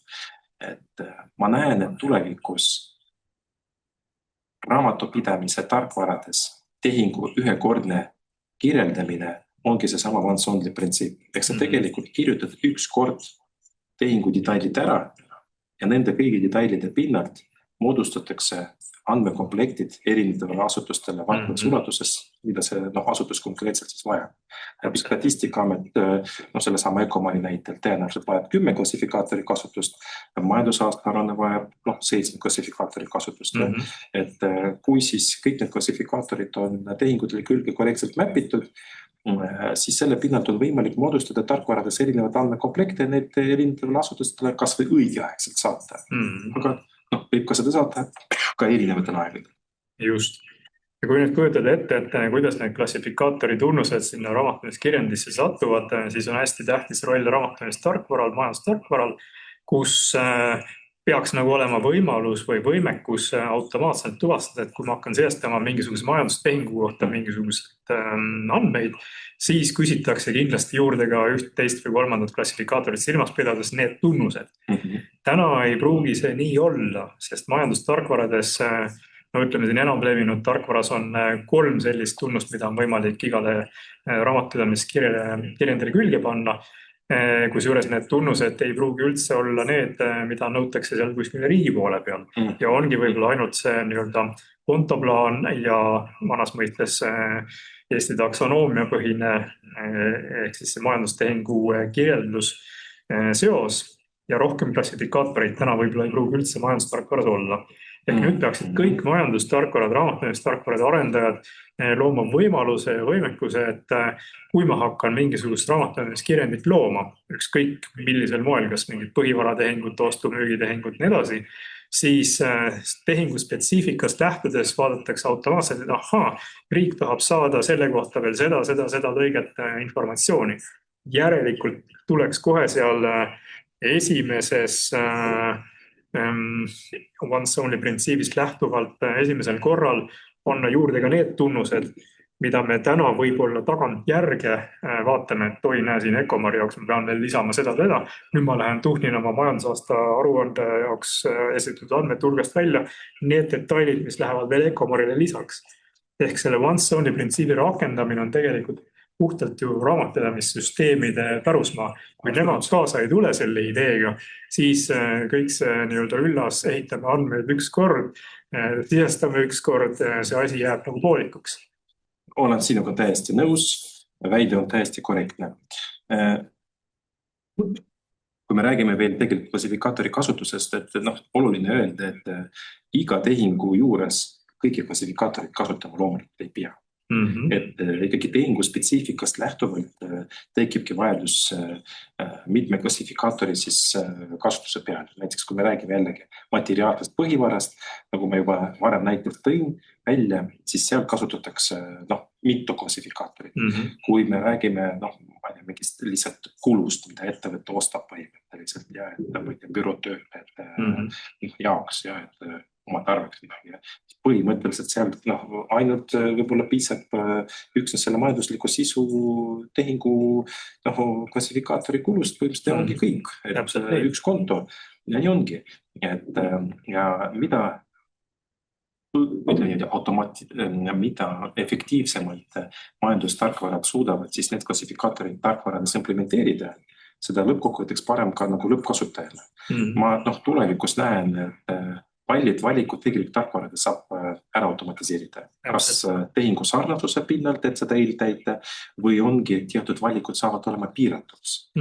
Kui me räägime näiteks põhivara kaartidest, mis paljudes tarkvarades on olemas ja kui sa juba sealt gruppi valid, et tegu on maaga, siis taustal sinna see varagrupp maa läheb juba taustal automaatselt ja seda klassifikaatorit kasutama ei pea juba muudes kuskil kohtades. Välja arvatud juhul, kui sa teed käsitsi finantskande, mis konkreetselt põhivara arvestuse mooduli väljast poolt näiteks. Et tarkvarad peavad kõik nagu läbi mõtlema, et kus nad võimaldavad neid klassifikaatorid kasutada, kus seda tehakse taustal ka automaatselt. Aga kui me korra räägime ka andmesilla teenustest, mida me veel lisaks pakume või hakkame pakkuma, siis üks teenus, mis meil on veel pipeline'is ehk mingi hetk jõuame selle arendustele, on tegelikult pakkuda ka need samad valideerimise reeglid või klassifikaatorite kasutuse reeglid. Ehk mida, millega koos tohib, peab, ei pea kasutama. Umbes nii nagu täna on seal majandusaasta aruande täitmisel need seosed ja seoste kontrollid. No, võib ka niimoodi öelda, aga ongi loogilised seosed põhimõtteliselt, et näiteks kinnisvara investeeringute puhul, et sa juhuslikult ei kasutaks varagruppideks, ma ei tea, bioloogiliste varadega seotud inimesi. No see on ebaloogiline. Ehk kui me need reeglid pakume, tegelikult nende samade reeglite alusel me pakume ka hiljem andmete valideerimist. Kui andmed saata ja kui me tuvastame ebaloogilised seosed seal andmetes, siis me kogu seda vigade komplekti tagastame läbi teenuse. Ja tegelikult majandustarkvara saabki kohe peaaegu kohe edastatud faili suhtes küsida ka tagasisidet. Kas seal on midagi valesti on, mis meile ei meeldi. Et mõned vead on kindlasti sellised seda tüüpi, et nad on nagu hoiatused, mis siis lõppkokkuvõtteks võimaldavad aruannet koostada, aga lõppkokkuvõtteks jääb aruandest midagi äkki puudu. Et peab sellele tähelepanu siis pöörama. Et millised vead siis tuleb ära parandada või mida tuleb siis käsitselda nagu lisaks aruandes kirja panna näiteks, et kui tarkvarad teatud torti arvestust ei olnud veel implementeeritud esimese hooga, see ei ole ka probleem. Saab kas või osaliselt andmed edastada läbi andmesilda. See juba tegelikult säästab aega esimese näiteks aasta jooksul. Praktikas ma tegelikult näengi seda, et tuleval aastal andmesild, teenused, et ta saab olema valmis, aga kuna majandustarkvarad ei suuda võib-olla kõiki need võimalusi mugavalt veel implementeerida, siis ka juba aasta alguses, kui ei teki võimalus tehingutele, siis need lihtsalt klassifikaatorid mäppida, siis kõike veel automatiseerida ei õnnestu. Aga küll see aja jooksul jõuab järgi. Võimalused tarkvarades tekivad, et kui mõnedele tehingutele tarkvarad näiteks suudavad automaatselt taustal neid klassifikaatorid ära mäppida, siis näiteks juba järgmisel aastal 2025 majandusaasta arvud esitamisel ehk on võimalik juba rohkem andmeid automaatselt saada ja selle pinnalt teatud siis lisasid eeltäita. Aga aasta pärast peale seda me näeme juba nagu palju paremat pilti. Näiteks 3-7 lisa asemele on võimalik genereerida 15 lisa automaatselt. Näiteks. Kes neid nii-öelda ärireegleid paika hakkab panema ja üle kontrollima, kas see jääb nagu ERI-registri tarusmaaks või Statistikaameti või kes see haldab seda? Eks reeglid, mis puudutavad majandusaasta aruannet, hetkel esialgse versiooni oleme meie koostanud, aga me praegu olemegi selles staadiumis, kus me valideerime neid reeglid. Ja tegelikult me oleme protsessi kaasamas ka tegelikult vandeauditorid. Et kes nagu vaataks üle, mõtleks kaasa meiega, kas me oleme ikkagi õigel teel, kas me peaks midagi muutma. Loomulikult majandustarkvarad, kes hakkavad peagi siis integreeruma need klassifikaatorid ja näevad ka meie reeglid, kuidas me arvad moodustame, saavad kindlasti meile anda oma tagasi, esitada oma küsimusi. Et kas nad said õigesti aru, kuidas me oleme plaanimas seda arvamist. Äkki nad näevad kusagil vigu või arusaamatuid üle seosed, miks me niimoodi teeme. Ehk siis kindlasti võib juhtuda, et tekivad teatud alguses vaidlusmomendid, aga vaidluses sünnib tõde. eks lõppkokkuvõtteks reeglid saavad paika, kuidas me aruannet me hakkame automaatselt genereerima. Reeglid saavad paika, kuidas me aruannet kontrollime või andmestikku kontrollime enne aruanne moodustamist ja kvaliteet ja me jõuame ka sinnamaani, et ükskord majandustarkvarast nuppu vajutades aruanne on sellisel kujul, et sellega ei pea käsitsi portaalis enam üldse tegelema. Ja ma isegi nagu näen nii kaugele tulevikku, et võib-olla ka lisades kasutatavat teksti saab tarkvarades ka kaasa panna.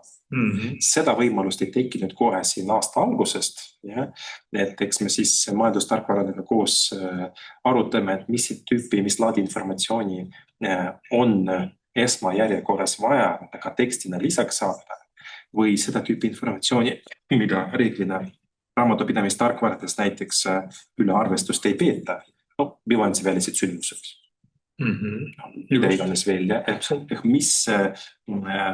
mis puudutab seda tüüpi siis informatsiooni, mis ei ole reeglina siis raamatupidamistehingutes tuvastatav, et sellega tuleb meil veel kõigil ühes koos tööd teha, et majandusaasta raames tervik sisu genereerimist tulevikus 100% tagada.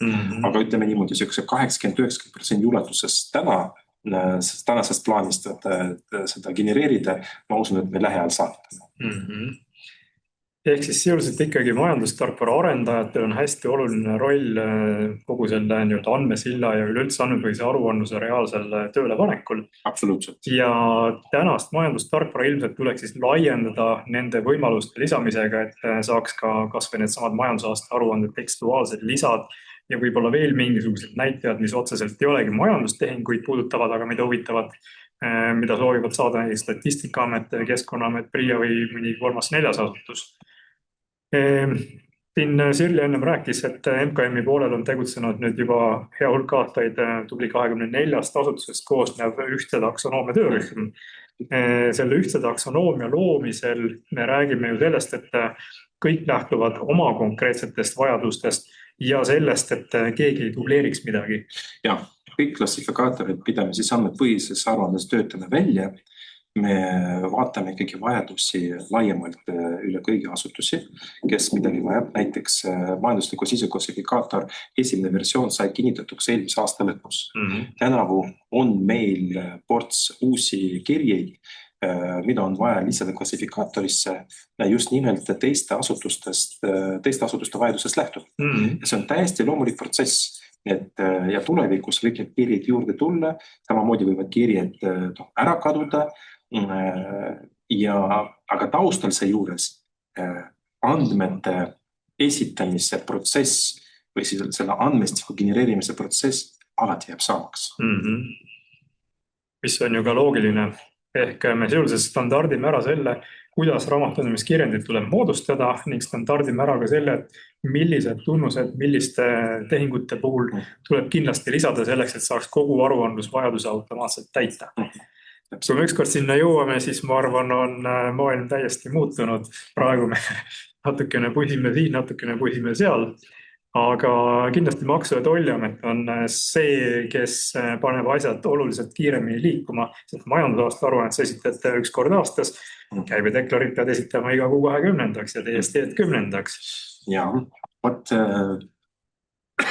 võib-olla nagu tuletaks meelde ajaloost ka XBRL formaadi kasutusest, et kui 2010 me esmakordselt lõime siis majandusaasta rande elektroonilise esitamise võimalust, siis tegelikult masinloetavalt oli võimalik majandusaasta rande esitada meile ka XBRL formaadis. Aga see tähendab, et tegelikult kogu selle aruande koostama pidi siis vastavast tarkvarast, kus selle XBRL väljumdi tegema pidi. Tegelikult täna andmesild ja majandusaasta rande portaal, võttes vastu raamatupidamise andmed, mis on siis varutatud klassifikaatoritega, millest me täna oleme pikemalt rääkinud, teeb selle kõik automaatselt ise ära. Ehk ettevõtja jätab ikkagi samal tasemel raamatupidaja andmeid või tehingut konteerima, lisades tehingutele lihtsalt rohkem neid atribuute, mida me oleme siis andmepõhise aruandluse töörühmas ühiselt kokku leppinud, on vajalik ühe või teise või kolmanda valdkonna siis aruandluse tagamiseks, siis see saab olema reaalsuseks. Ja teisest küljest, et kui võib-olla jällegi ajaloolist vaadata, et miks majandusaasta aruande esitlemine XBRO formaadis ei läinud niimoodi massiliseks põhimõtteliselt tarkvarades ja ühel poolt tarkvarad, kes lõid esialgsed moodulid, ei pakkunud seda moodulit kas või tasuta või ta ei võimaldanud nagu kogu aruande genereerimist, et sellest ei olnud nagu nii suurt kasu, et ole ühe spetsiifilise aruande jaoks. Kui me nüüd räägime siis andmesillaga integratsioonist läbi selle siis erinevate asutuste jaoks andmed esitamisest tulevikus, tulevane kontseptsioon, mis me tahame ka jällegi tagada, et siis me räägime ikkagi ühtsest formaadist, ühtsetest põhimõtetest, mida läbivad siis paljud riigiasutused võtavad kasutusele. Seega ka tarkvaradest taoliste moodulite integreerimine peaks olema ka üks prioriteetsematest töödest, mis võimaldab lõppkokkuvõtteks ühe siis integratsiooniga või ühe põhimõtte juurutamisega tegelikult mitu kärbest ärada. Kusjuures ettevõtte seisukohalt ma arvan, et tema jaoks kõige valutum lähenemine on see, et ta kasutab kvaliteetset raamatupidamisteenust, mis omakorda tugineb nendel majandustarkvaradel, kes on ennast ilusti häälestanud andmepõhisele aruandluse lainele.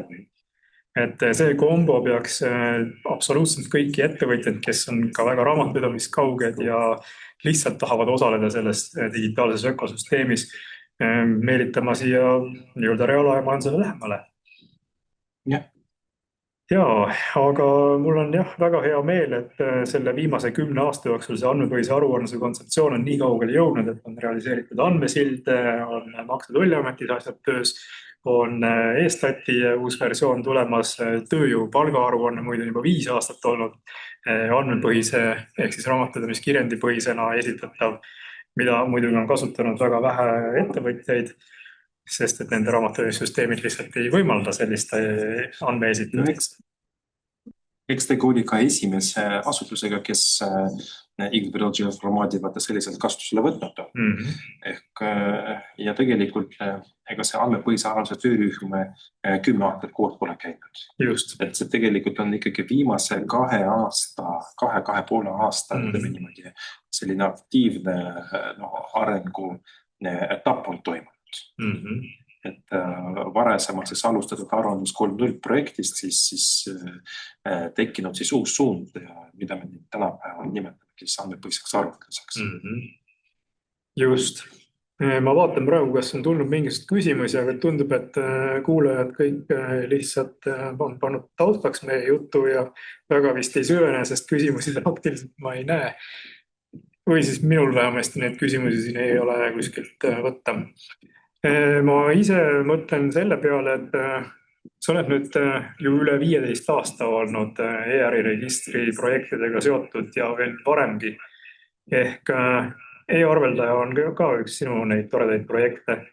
Ja ma saan aru, et e-arveldaja on täna siis sellises nii-öelda konditsioonis, kus on andmesillaga liideses olemas kõikvõimalikud muud liidesed, mida on tehtud Maksu- ja Tolliametiga, need toimivad. Kui palju riik peaks üldse panustama sellesse, et ettevõtjale sellist teenust pakkuda? Riik. Väga huvitav küsimus. Vaata, ega teenused, mida ei arvelda, on võtnud kasutusele, on tegelikult peaaegu kõigile teistele ka saadavad, aga nad saadavad XT. Kui me räägime näiteks Maksu- ja Tolliameti teenustest, et kuidas saada sinna andmeid, XT see täna on võimalik. Aga kahjuks paljudel majandustarkvaradel puudub võimalus XT-ga integreerimiseks. Siinkohal oluline ka öelda, et andmesillaga integratsioon eelda XT-ga liitumist.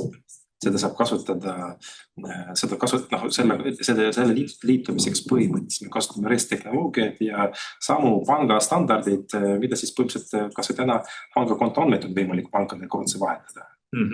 Open Banking ja OAuth standardid on sealt taustal kasutusel, mis siis kõik võimaldavad meil seda kõigega turvaliselt tagada.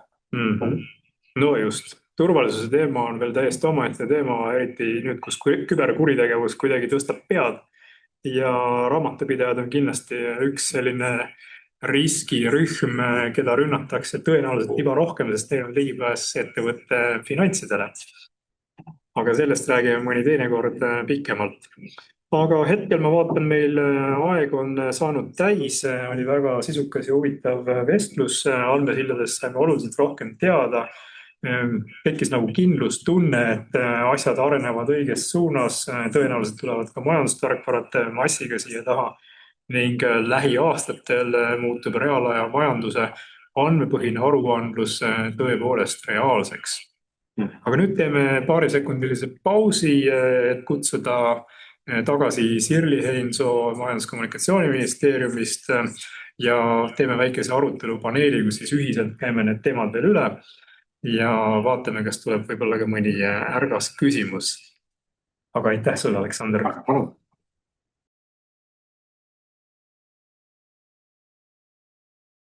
Tere tulemast tagasi ja nüüd on meil paneelis eelkõnelejad, kellega me arutame nüüd lähemalt, mis saab siis edasi ja kuidas see teid kõiki puudutab. Kas me saame teha andmepõhise aruandluse sisuliselt kohustuslikuks? Mida riik selle poole pealt võib vastata?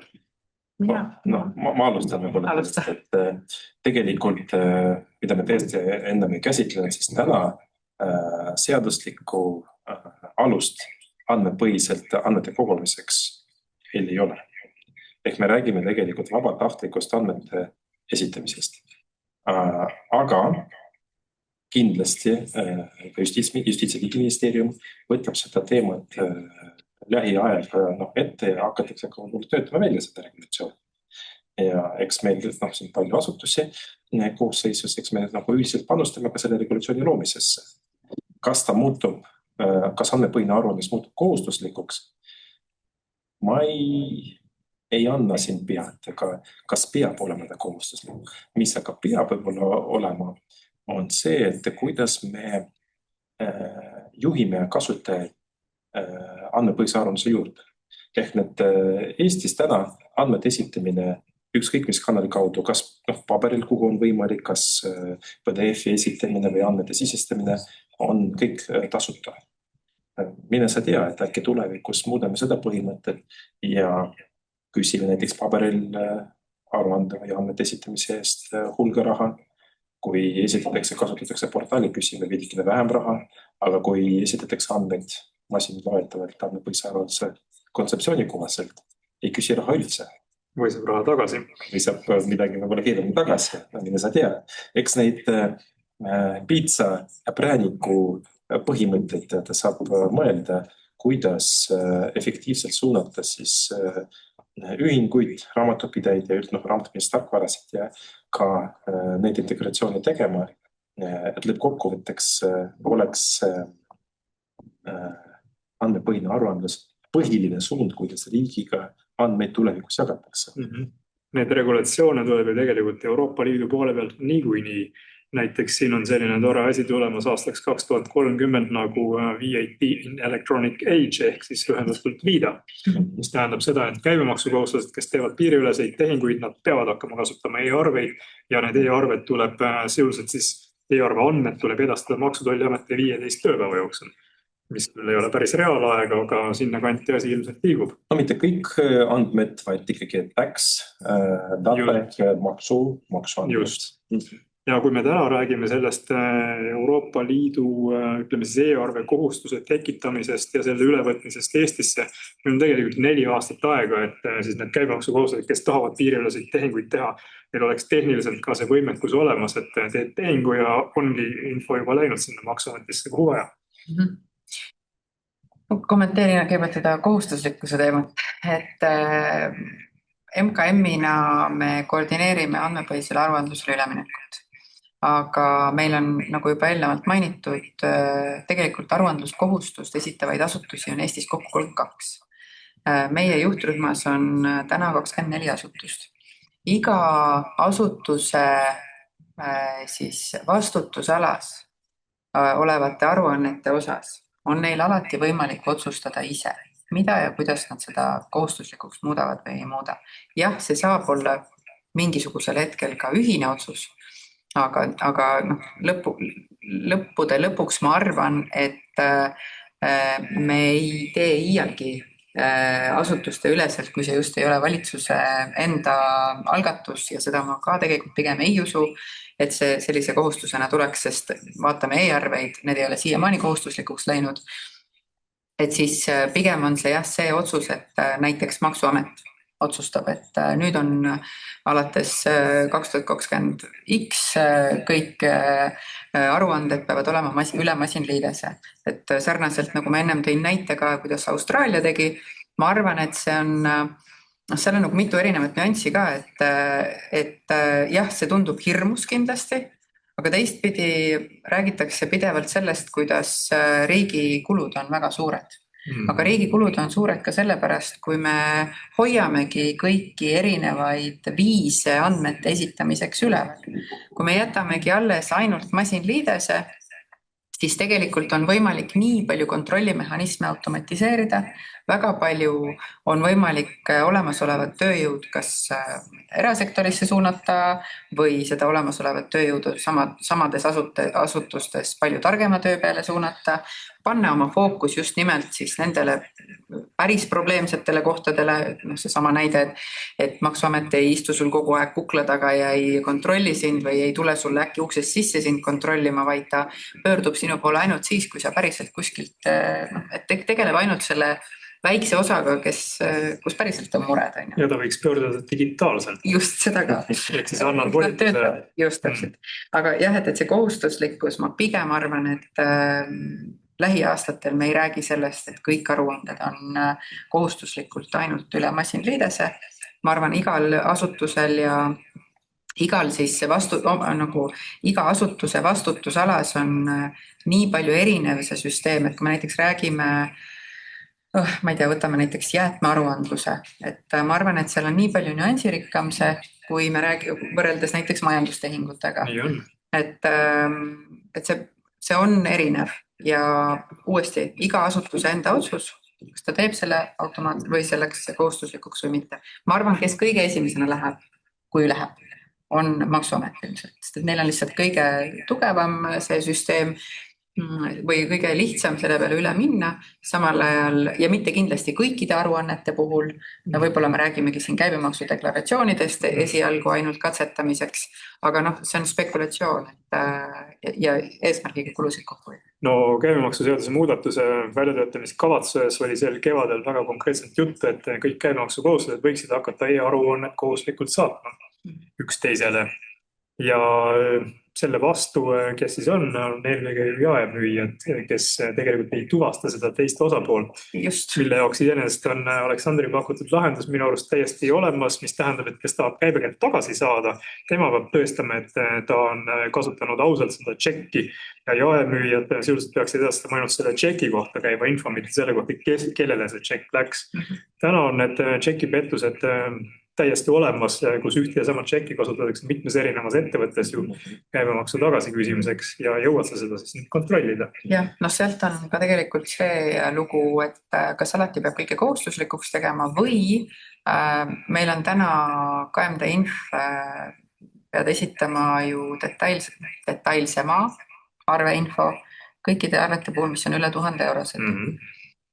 Kui me toome selle 1000 piiri nulli juurde, siis see võib tunduda küll väga hirmus ja jube palju tööd, aga tegelikult, kui sa juba oled käibemaksukohuslane, suure tõenäosusega sa juba kasutad mingisugust raamatupidamistarkvara või läbi oma teenusepakkuja mingit raamatupidamistarkvara.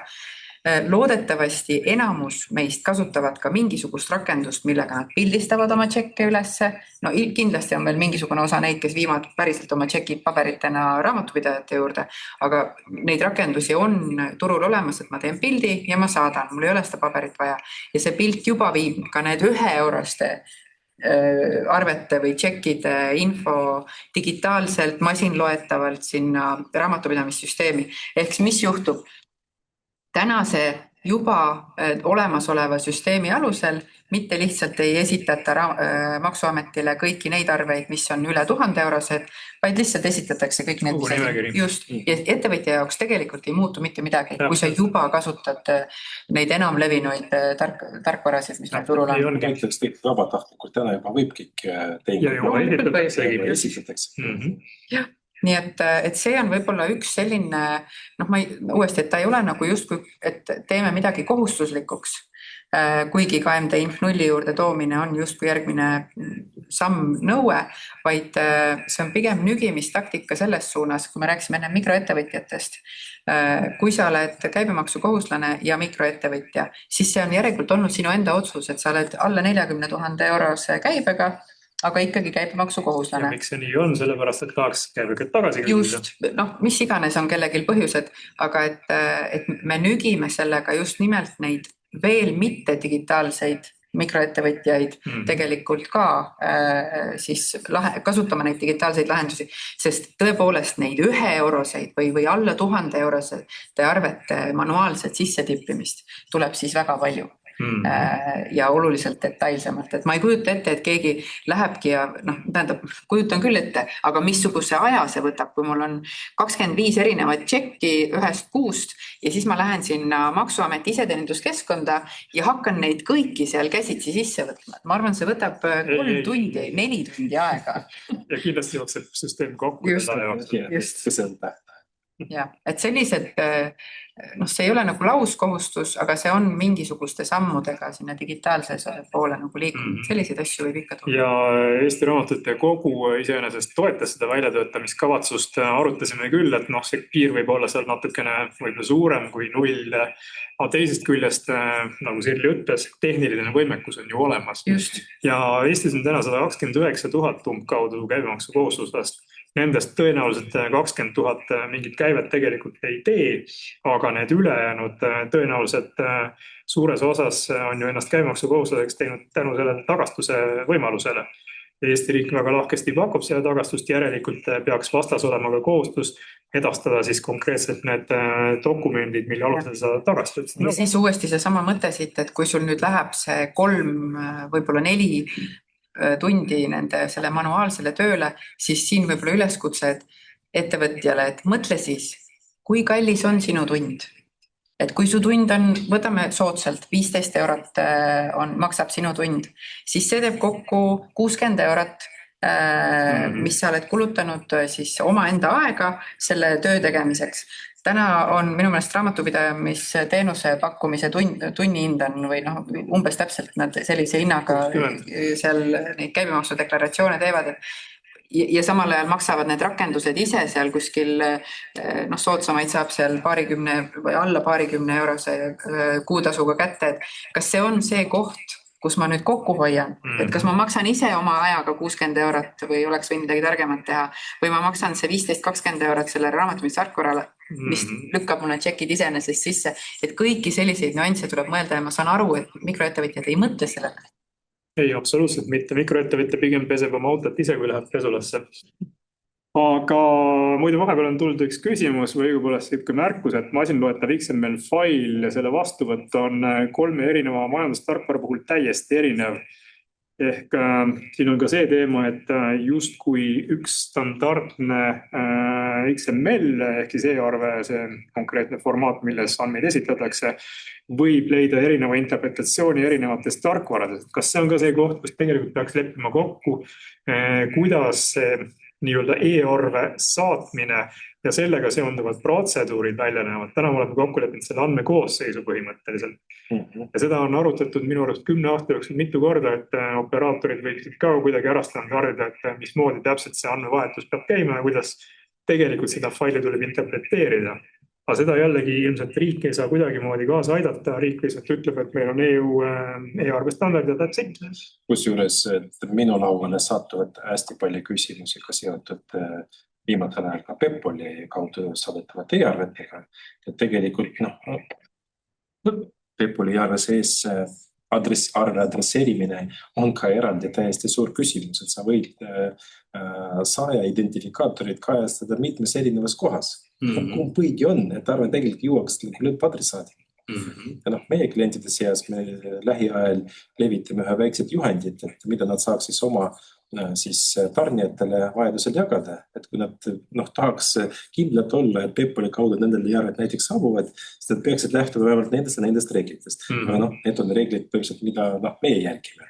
Et aga kas on mõtet teha kuidagi moodi seda tsentraalset et kõik samadest põhimõtetest lähtuks.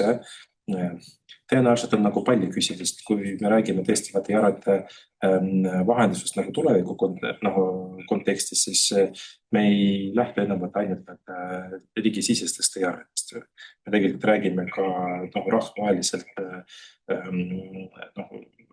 rahvusvaheliselt saadetavaid või sealt poolt vastuvõtvaid arveid, millal võivad nagunii tulla igasugust eripärasid ja tegelikult kuhu siis tegelikult nagu jõuda peaks, on, et operaatorid peaksid omavahel leppima kokku, kuidas oma lõppklientidele need arved siis annavad üle põhimõtteliselt või mis need reeglid on, nagu ma just nagu Jarveldaja näitel ütlesin, et mida me oma klientidega peagi jagame ja et peaks jagama.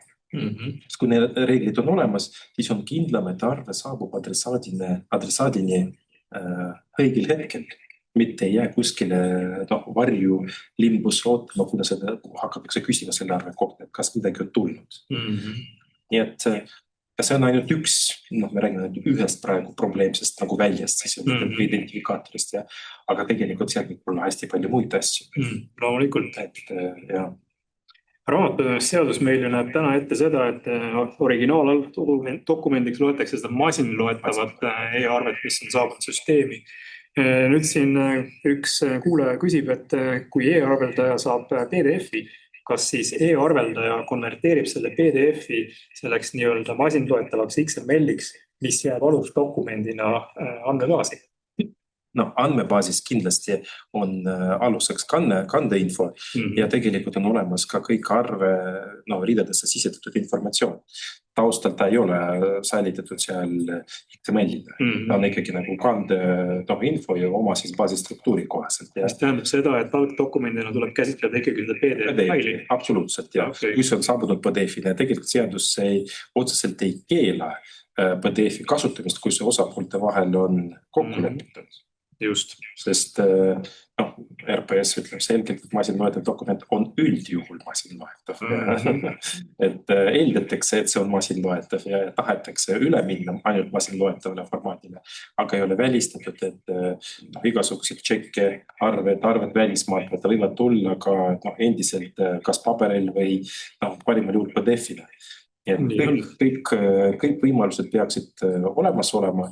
Ja eks läheb aega enne, et kui maailm täiesti digitaalsele ütleme niimoodi, siis andmetele läheb üle. Digitaalsele andmekastusele läheb üle. Just. Ja Tiim tuletakski meelde, et igasugune vabatahtlik üleminek on ju eelistatud. Ja kui me vaatame ajalukku, siis üleminek e-kirjadele toimus ju täiesti vabatahtlikult. Kuskil ja sätestatud, et ettevõtted peavad omama e-posti aadressi, peavad omavahel saatma e-kirju. Aga millegipärast kõik seda teevad. Ja see on natukene see heaoluühiskonna teema, et väga lihtne on minna kuhugi riiki, kus on ainult paberarved ja öelda neile, et minge nüüd e-arvetele üle, sest et see on meeletu mõju. Aga kui sa tuled Eestisse ja ütled, et minge PDF-ide pealt e-arvetele üle, mis on see vaheetapp, see mõju on täpselt nii palju väiksem, et mul on juba PDF-idega enam-vähem okei, et ma ei vaja seda innovatsioonihüpet võib-olla nii suurt. Aga tead, miks on okei? Sest mõnedes tarkvarades on PDF-idest automaatne andmete sisse lugemine olnud. Või kasutatakse nende sama PDF-ide digiteerimist. Tegelikult nad maksavad teenuse eest, mis aitavad seda PDF-i sisu põhimõtteliselt masinloetavaks. Aga kas see on siis, kas ma usaldan seda, kui ta nüüd selle ära digiteerib, et loomulikult, ma ei tea, tehisintellekti lahendused, kõik asjad, mis peale tulevad, ja see on kõik väga tore, et ma kujutaks ette, et ühel hetkel või kui juba täna ei ole, nüüd ma ei tea, et sul ongi see PDF-arve tuleb ja sul see tehisintellekt teebki ta, ma ei tea, EU e-arveks ja kõik ongi suurepärane. Et siis ei olegi enam teemat, igaüks vajab täpselt nii nagu asju nagu taha. Et aastaid tagasi ühe siis seminari või konverentsi raames minu käest küsitud ka, et kas selles mõttes, kas ei võikski jääda PDF, aga süsteemid on nii targad, et nad tõesti oskavad siis seda PDF-ist seda infot automaatselt välja lugeda, tarkvaras eeltäita. Ja need digiteerimise lahendused täna tegelikult juba nagu turul on nagu mitmeid ja, aga siiski, kui me räägime ressursi kasutusest, et kui üks tarkvara, kus arved luuakse, genereerib seda, oskab genereerida masin loeta ja siis milleks kulutada ressurssi dokumendist info välja lugemiseks potentsiaalsevate 5%-ga ja kui saaks seda originaali otsa käsitleda.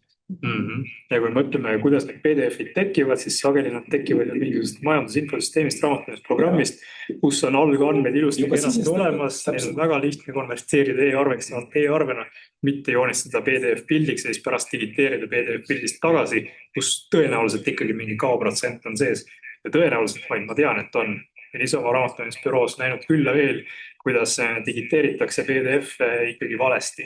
Mingisugune 1-2% vigased digiteerimised. Aga jah, see vabatahtlik üleminek ilmselt saab olla ainult nendele teenustele, mis on väga super-hüper mugavad, mis tähendab, et see, mida me alguses arutasime, et riik loob järjest mugavamaid e-teenuseid, see ongi võib-olla see õige tee. Teeme neid kas või seesama pääsuõiguste süsteem, digivärav, võib-olla see eksperimentaalstatistika ja kõik sellised mugavusteenused tuleb inimestele lauale tuua ja siis nad vaatavad, lahe, kasutame seda. Ja siis lähme täitsa vabatahtlikult edasi, et ärge võtke mult enam seda teenust ära, ma tahan seda kasutada. Siin on väga õhkõrn piir, et meil on juba üle 700 teenuse, digiteenuse loodud ettevõtjatele.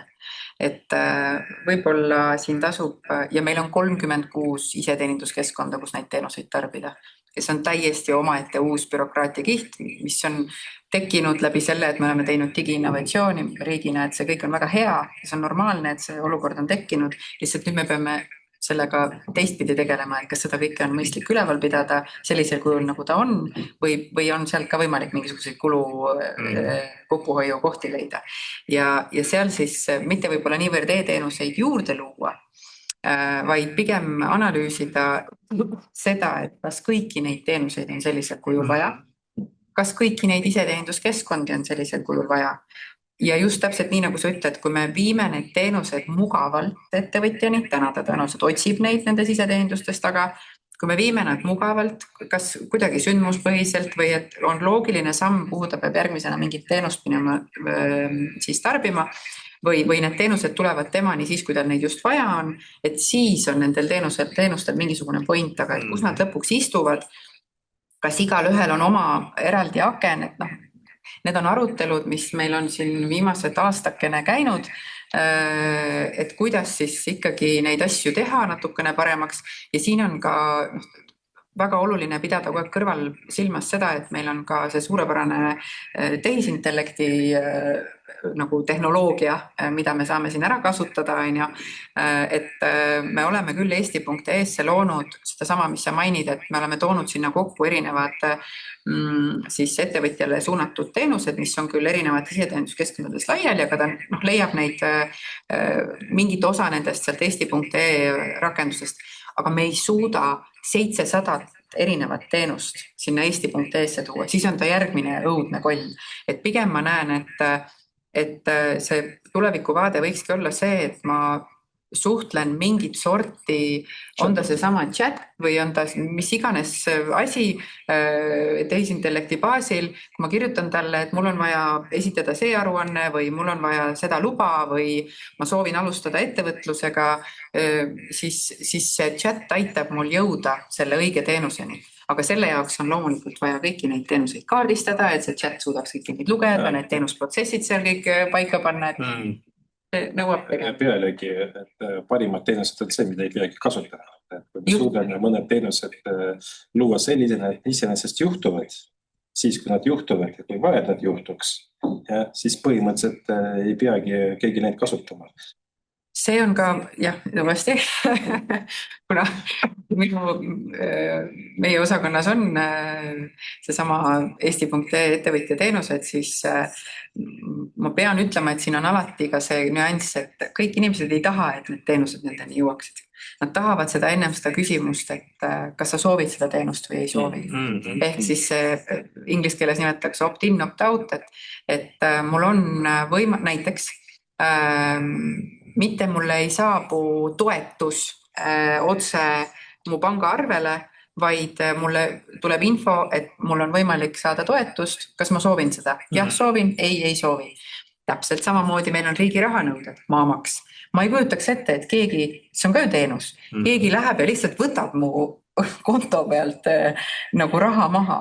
Täpselt samamoodi on täna ka ju see võimalus maamaksu siis e-arve tuleb või ütleme siis nii, et jah, ta tuleb nagu riigi rahanõudena, ma tellin ta endale panka, mulle tuleb see maamaksu arve nii-öelda sinna panka, aga ta ei lähe kohe maksmisele. Ma võin sellega sealt decline ida, kui ma tahan ja maksta selle hoopis kuskilt mujalt, eks ole. Ehk siis, et inimestel on ikkagi vaja seda oma nagu kontrolli. Et me ei saa, on kindlasti ka neid inimesi, nagu Aleksander ütleb, ja nemad siis ütlevadki opt-in, ma tahan, et kõik asjad juhtuksid minu jaoks automaagiliselt ja see ongi võimalik, aga seal peab olema võimalus ka, et ma tahan ise kinnitada. Nagu püsimakse lepingud pangas. Just. Kõik arved on kogu aeg maksed, sest mul on alati pappi nii palju, et mul kama, mis seal arve peal on.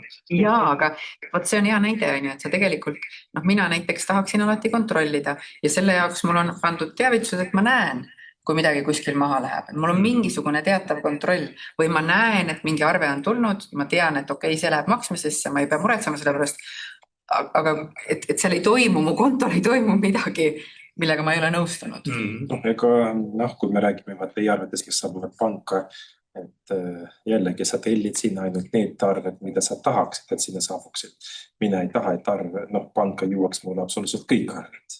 Aga see on täiesti jällegi minu jaoks küsimus, et kui ma olen eraisik ja näiteks tarbin mingisuguseid kestvuslepinguga teenuseid, siis mina ei taha hakata neid e-arveid tulevikus ise endale sinna panka tellima, sest et see on nii kohutav protsess. Ma pigem tahan, et ma ütlen sellele teenusepakkujale, et saada mulle see arve just mulle panka ja siis ta ise tegeleb sellega, et see jõuab. Täna vist on see võimalus teatud pankadel. Ainult teatud pankadel, jah. See on ka teema. Eks nad hindavad need teenusepakkujad riskitaset, et kes võiks seda pakkuda, et nagu juhuslikult mingi ohvriks mitte saada.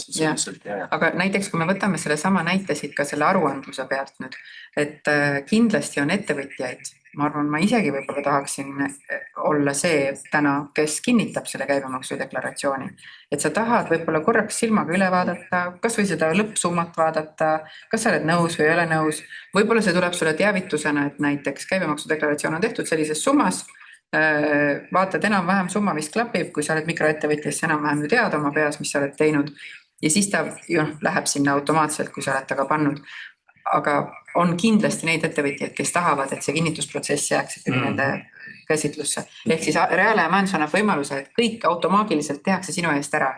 Ja sina siis kinnitad kontrollid ja saadad. Ehk sinu majandustarkvara on sinu nii-öelda space control, kus sa siis näed kõik asju, mis toimuvad, ütled, okei, see on fine, see on kinnita ära.